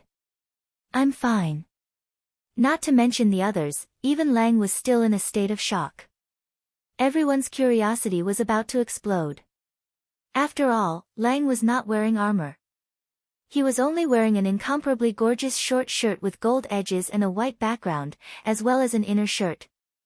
The queen, who ran over in a hurry, knelt down and gently tore open Lang's outer shirt, revealing the secret inside. Pairs of eyes widened as they stared at the inner shirt that actually resisted the dagger throw of a super-strong assassin. It was pure white like snow and exuded a faint cool aura. Noxus extended his hands, carefully put on thick gloves, and took off the daggers. He had to be careful, because thieves were a profession that liked to use poison. Frost web spider silk. Noxus was knowledgeable and recognized the material of the inner shirt. This was given to me by Duque. He said it was Kevlar. Lang was still in a state of shock, and his mouth trembled. I just think it's cool to wear. Kevlar. Windsor came up and corrected him. It was specially developed by Sir Marcus. It was woven with several magical materials, such as frost web spider silk, in a special way. Its defensive power is even greater than that of chainmail. There was an uproar among the nobles. So powerful. They all saw Lang's inner shirt. It was very light and very comfortable. They didn't expect it to have such powerful defensive power. After all, nobles could still protect themselves on the battlefield. Usually, it was a heavy iron armor on the outside, a chainmail made of interlocking iron rings in the middle, and a leather armor on the inside. Such a way of wearing it would definitely have great defensive power. However, it was midsummer, and it was very hot. Often, after riding a horse around in the sun, one would feel as if he had been fished out of the water. Even if one wore the simplest leather armor, it would still be extremely hot. Now, Duque had actually invented such a light and high defensive shirt. This was really, no, even if I have to extort more money from that vampire, I have to get one back. This was the thought in every noble's mind. Lang heaved a long sigh. He looked at Windsor with a typical look of a survivor. Is it Duque's order again? Your Majesty is wise. Windsor sheathed his sword and lowered his head. If it wasn't for Duque's order, there was no way to explain Windsor's quick reaction. Windsor's reaction speed was even faster than Lothar's, who was vigilant day and night. With so many people around, Lang stood up and announced in a clear voice, I hereby announce that Duke Marcus is promoted to Count for his meritorious service in rescuing the Emperor. And Reginald Windsor was made a knight. As soon as he said this, everyone cheered His Majesty's wisdom. Why was Duque only promoted to Viscount after killing the demonized Mediv? Wasn't it because a bunch of nobles were obstructing him? He gave a lot of reasons, saying that young people were spoiled, and said that Duke's background was unknown. Now, even though Duque wasn't around, Duque's products and Duque's men still came to the rescue. There was no reason to refute, so they could only pinch their noses and accept it. Who asked you to not have the ability to rescue the emperor at the first instance? Since ancient times, this kind of meritorious service was the fastest way to get promoted. Moreover, now that the orc army was at the city gates, they needed Lang's leadership and rallying power even more. No one would make things difficult for them at this time. Looking at everyone praising Duke, the young William's eyes lit up like a starry-eyed groupie. Unknowingly, this Duke Marcus, who wasn't much older than him, had already become another idol in William's heart. Today, be it the orc's capriciousness or Duque's strategizing and ability to control the situation from 1,000 miles away, they both left a very deep impression on William. William couldn't compare Uncle Anduin, whom he admired the most, to Duke. That was because the two of them were completely different types of heroes. Anduin was valiant and full of manliness. He was brave, decisive, and determined.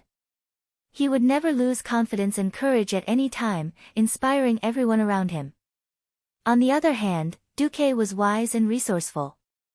He was proficient in business, invention, and battle strategies. He was full of mysterious aura and powerful magic. He didn't lose his courage either. Previously, someone had said that Anduin Lothar and Duke Marcus were like two walls in a stormwind. William didn't believe it at first, but from today onwards, he made a small decision. At this moment, what was Duque, who had unknowingly been pushed to the peak of the storm, doing? Unfortunately, he was bickering. What the hell? Why are you so stupid? Oh my god, how did you become an earth mage? Even a Dalajan apprentice who isn't even 10 years old has learned this basic magic knowledge. How can you not know? Yes, yes, yes. I'm a rogue mage from an unorthodox background. Teacher Khadgar, please teach me well. Bright light gathered from all directions. Strands and strands of light intertwined to form a blue, semi-illusory human figure. Arcane energy gushed out from the magic circle beside Duke, and in an instant, the entire human figure was filled to the brim. This person, who was still a little translucent, used his right hand to remove his hood, revealing a rather young face. He was the former secret agent of the Tirisful Council, the apprentice of Medivh, and Khadgar, who would have become one of the strongest magic gods in the future if he hadn't died.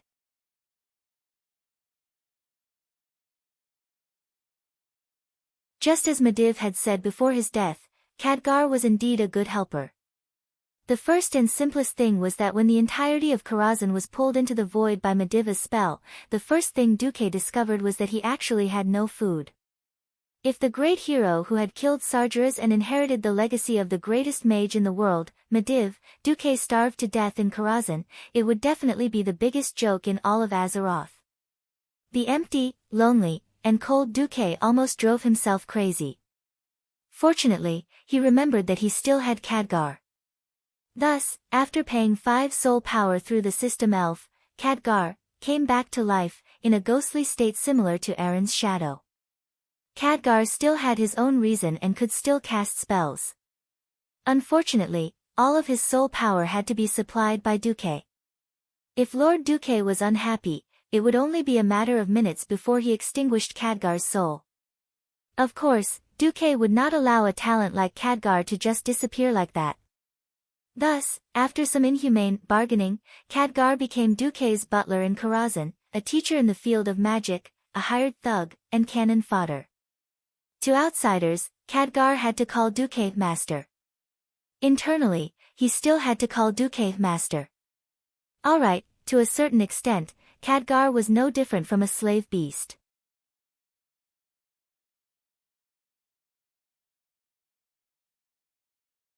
Chapter 143. How strong was Khadgar? It was hard to tell now, but in the future history, Khadgar was the hooligan who could instantly teleport hundreds of people, easily blow up bridges and dams, and was a master of ice, fire, and magic. He was the king of hooligans, the king of hooligans. Perhaps it was because he was too strong that countless of his teammates died. Actually, it should be said that Khadgar's enemies were very strong, but Khadgar was even stronger. However, his teammates were not strong, so Khadgar survived while most of his teammates died. So what was Khadgar doing now? Well, he was baking bread for Duque. There was nothing he could do about it. Because Windsor had led his troops to attack the lower two levels of Karazhan, Hunter Atuman and Butler Moros had turned the world upside down. In the end, most of the food reserves had been destroyed in this battle. There was not much food in Karazhan to begin with, and now there was even less. The only good thing was that Khadgar had been here for a long time and had struggled to survive for a long time. It was not wrong to say that he had struggled to survive. Karazhan was too big. The library alone had more than 1.28 million magic books, and that was not all. After taking over Karazhan, Duque found out that other than magic books, there were also more than 3 million books of various types. The library was the size of a football field, and there were as many as 3 digits. This was a very bad joke. Khadgar had once tried to eat, but because Butler Moros's servants could not find him, Khadgar had almost starved to death in the library. People were forced to do so. Khadgar had also been forced to learn the strange skill of hiding wheat, cutlery, or baked bread everywhere. As a library, and with the special spatial structure of Karazhan, every room was ventilated and dry. Khadgar had actually gone around a few times and found food that was not contaminated, enough for Duque to eat for a few months. However, there was no salt or oil, which made Duque want to die. How many months have you been eating this? Duque pointed at the things that could be called food. No, I forgot how long I've been eating for. Anyway, I can read and fill my stomach, Khadgar replied. Duque's face fell. As for you, Master Duque, I really don't understand you. Why are you so relaxed in areas that mortals can't do, but often get stuck on small mistakes that even a mage apprentice wouldn't make? Khadgar found an oven to bake bread while watching Duque fiddle with the giant golem. That's right, why do you have to call this golem the curator? This is love. Feelings. Young man, understand? What kind of library has such a fierce librarian? Khadgar muttered softly. There were far too many things that Khadgar could not understand. First of all, he didn't understand how Duque was able to take over the curator's control right under the Mediva's nose. To him, it was unthinkable to snatch a specially made golem from the hands of a more powerful mage. However, Duque could not explain to Khadgar that he was a transmigrator. How do you explain the principle of automatic control? How do you explain the gate of no and no? This was not something that could be understood with a simple explanation. Just like how Duque did not understand the basic theory of Azeroth, Duque could not explain to Khadgar this professional theory that was based on modern mathematics, electronics, and a series of other sciences. Not to mention Khadgar, anyone who was not in this line of work before transmigrating would not even have heard of these terms. Thus, in Duque's eyes, the anti-control seal that Mediv had placed on the curator was a joke. At that time, when he was in his soul form, he did not need to care about the highest control system. He only needed to modify a few feedback and basic control circuits to bypass Mediv and directly control the curator. This allowed the curator to attack at a critical moment. Similarly, in Khadgar's eyes, Karazhan's incomparably complex magic net system was just something that needed some time to be straightened out in Duque's hands. In the original history, because Karazhan had lost the will of its master, Mediv, it had sunk deep into darkness. The Karazhan Tower had sealed itself and cut off all contact with the outside world. Now, Duque had sorted out the countless unknown magic net energy lines that had gathered here step by step. As long as Duque wanted to, it was only a matter of time before Karazhan saw the light of day again. Duque also knew that the battle outside was going on fiercely, and he wanted to go out and help as soon as possible.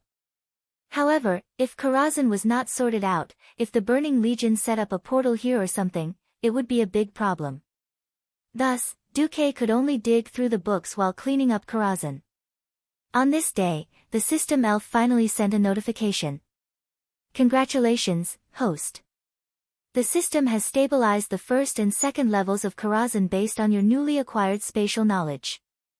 You can initiate a cleanup operation on these 2 levels. Okay. Duque stood up. Khadgar, time to work. Work? I've already stabilized the 1st and 2nd levels. It's time to clean them up. Really? Khadgar's eyes lit up. Unlike the serious and old-fashioned teleportation mage, Khadgar was smart and eager to learn. When he had books, he could be very quiet. When he wasn't studying, Khadgar was more lively. Khadgar was a little tired of the days where he could only go between the library and the workshop. He immediately put down the book in his hand and followed Duque and the huge curator. After passing through the blue portal that looked like an illusory mirror, after a short period of weightlessness, a man, a ghost, and a golem arrived at the 1st level of Karazhan. Your Excellency Marcus.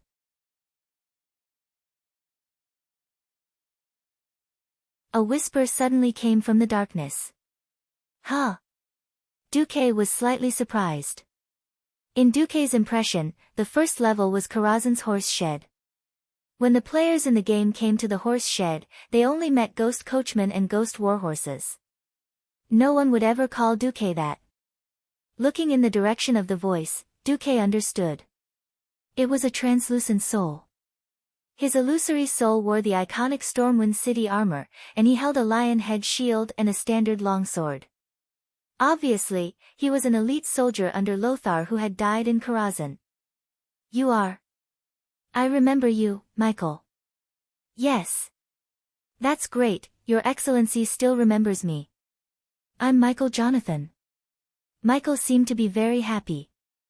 Yes, I feel like my master. What happened? Am I dead? Where's Medivh? Where's Sargeras? Michael's questions were like a machine gun, and Duque patiently answered them one by one. Ah, I won. Then I have no regrets. It's a pity that it turned out like this. Michael's situation triggered Khadgar's sadness. The 2 ghosts had the same expression.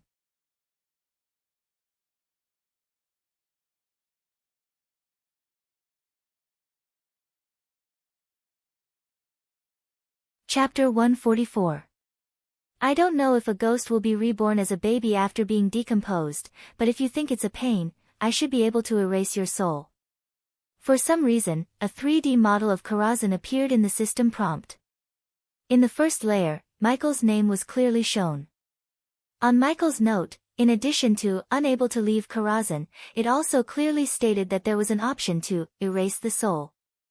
For some people, existing in the form of a ghost might be a form of torture. So, Duque gave Michael a choice. Michael looked at Khadgar, who was also a ghost next to Duque. What about you?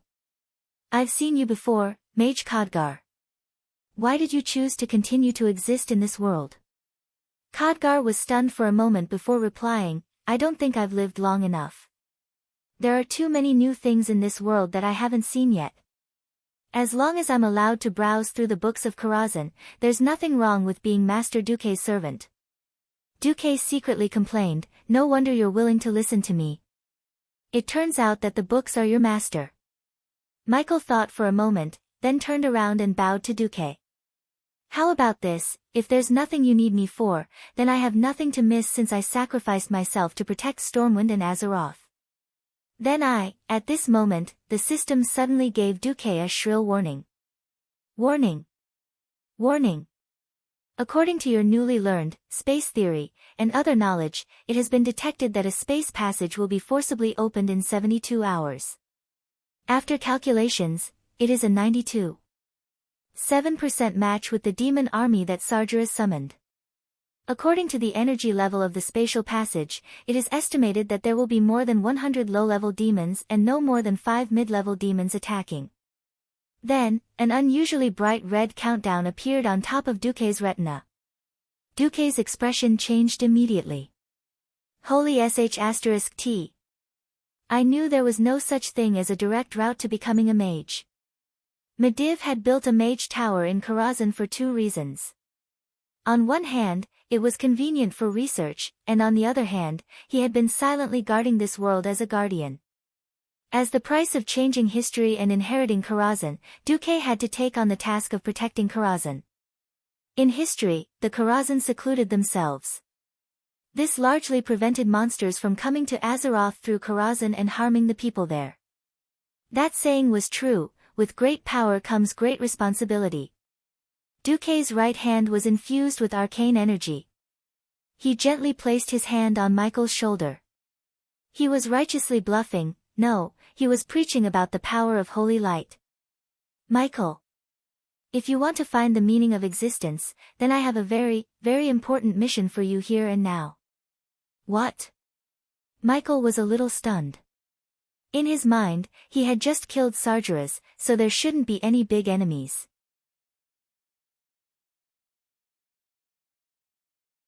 Duque's voice suddenly became upright, and his voice was filled with surging passion and incomparable determination. His eyes were burning, and there was even some kind of divine radiance surging on his body. Protect this place. Within 3 days, a group of demons will open a space channel and attempt to occupy Karazhan as a springboard to invade the world of Azeroth.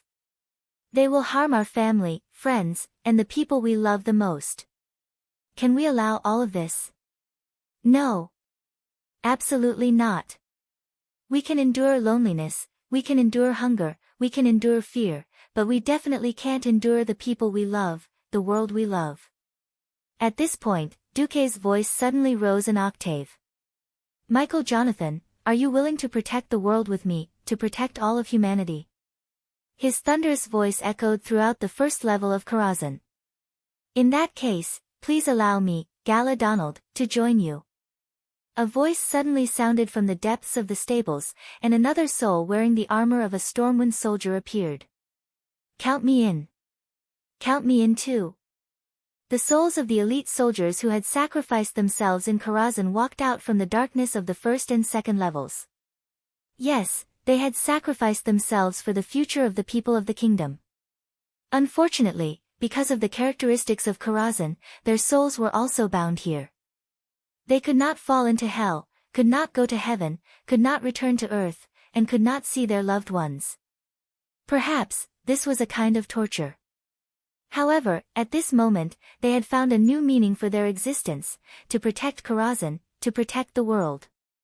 Looking at the option in the system prompt, do you want to pay 10 soul power to transform the souls of 72 elite soldiers into Einherjar? Duque decisively clicked, yes. A bright silver light lit up from Duque's palm, and he gently brushed it in the air. Spots of silver light scattered on the souls of these elite soldiers. They were pleasantly surprised to find that their souls, which had become dim and showed signs of dissipating, were beginning to solidify at a high speed. The long-lost sense of touch returned to their bodies. Even though their bodies still looked a little translucent, at least this was an unexpected and pleasant change. There was no heartbeat, but there was a strong pulse from every corner of their bodies. They did not need to breathe, but they could smell the long-lost fragrance from their nostrils. Sight, touch, taste, smell, feel. These things that they had once taken for granted would only feel incomparably precious when they lost them. Every soldier's face showed surprise. Then, their expressions quickly became determined, and they quickly lined up in 3 rows. Michael, who was in the lead, pulled out the long sword that he had worn when he was alive and said loudly, "Salute our new master, the new guardian of the world, His Excellency Duke Marcus." Swoosh swoosh swoosh.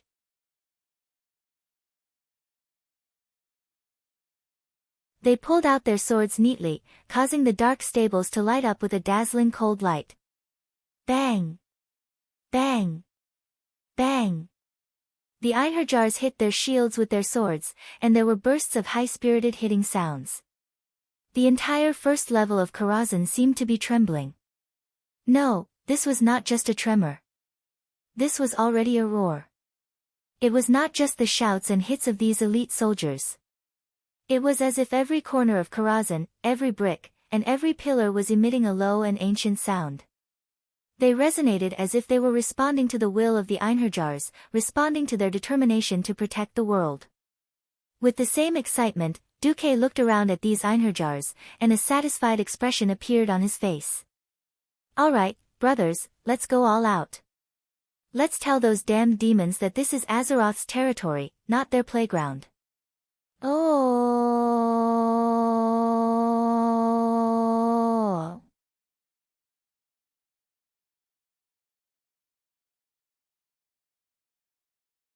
Chapter 145.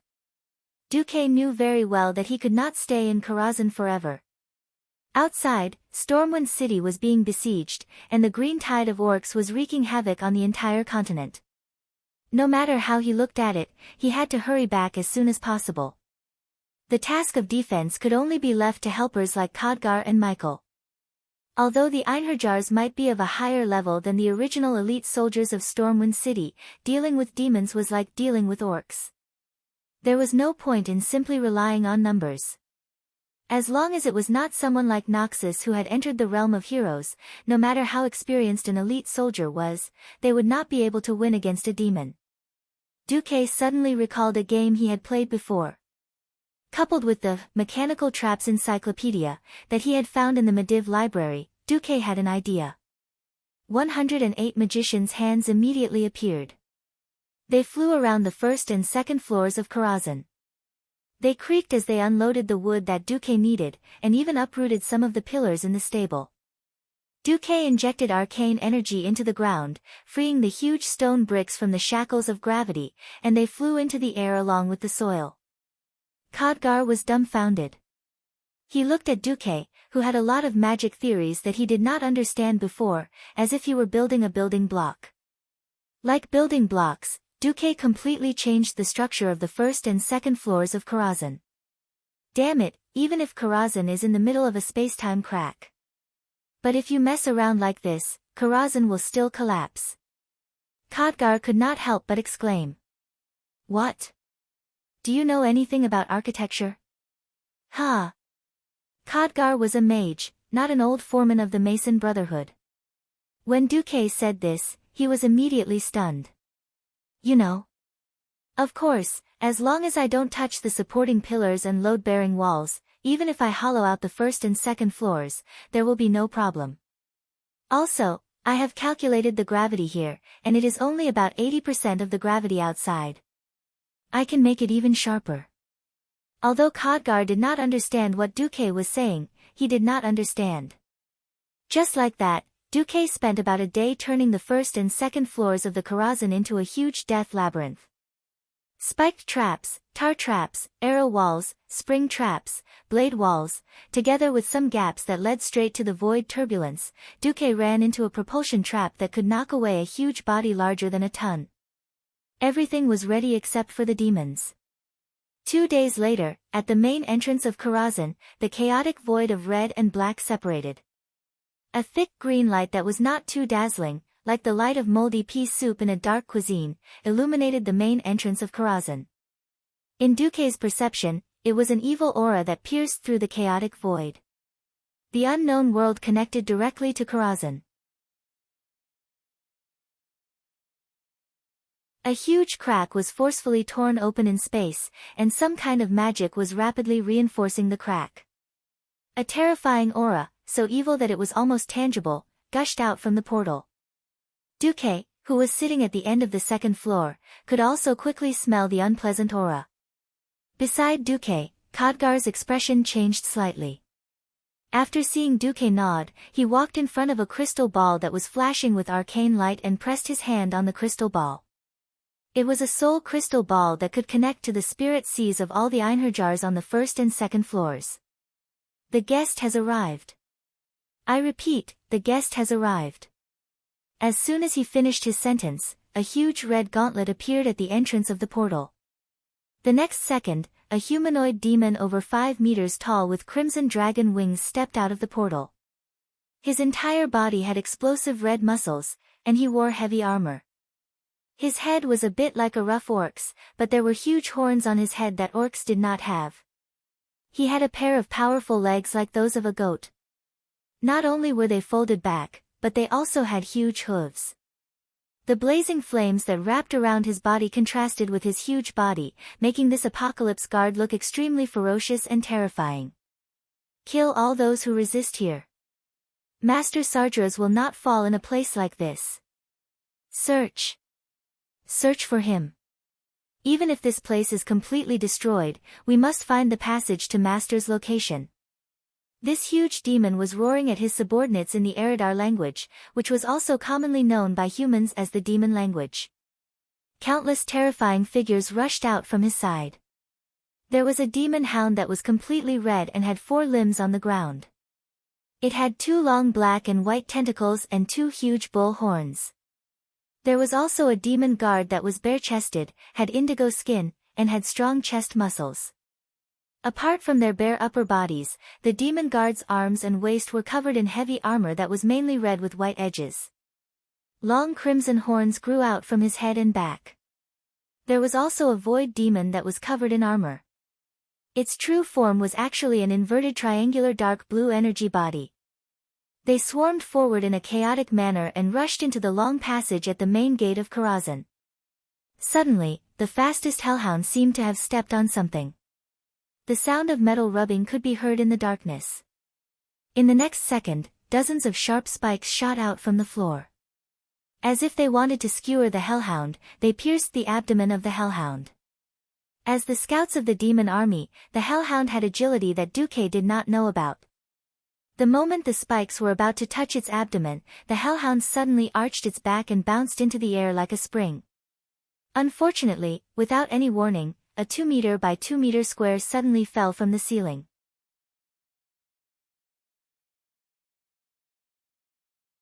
Before the hellhound could do anything else, it was abruptly knocked back to the ground. Chi. The sharp metal spikes ended the hellhound's life. Accompanied by a series of clattering sounds, the spikes were retracted back into the ground. The ceiling that had fallen a certain distance was also pulled back up by the stirring gears, quietly waiting for the next victim. Of course, there was more than one hellhound that was hit. The demons charged forward. Suddenly, there was a bang. A huge demon that could easily kill 20 elite human warriors was suddenly sent flying by a metal brick from the ground.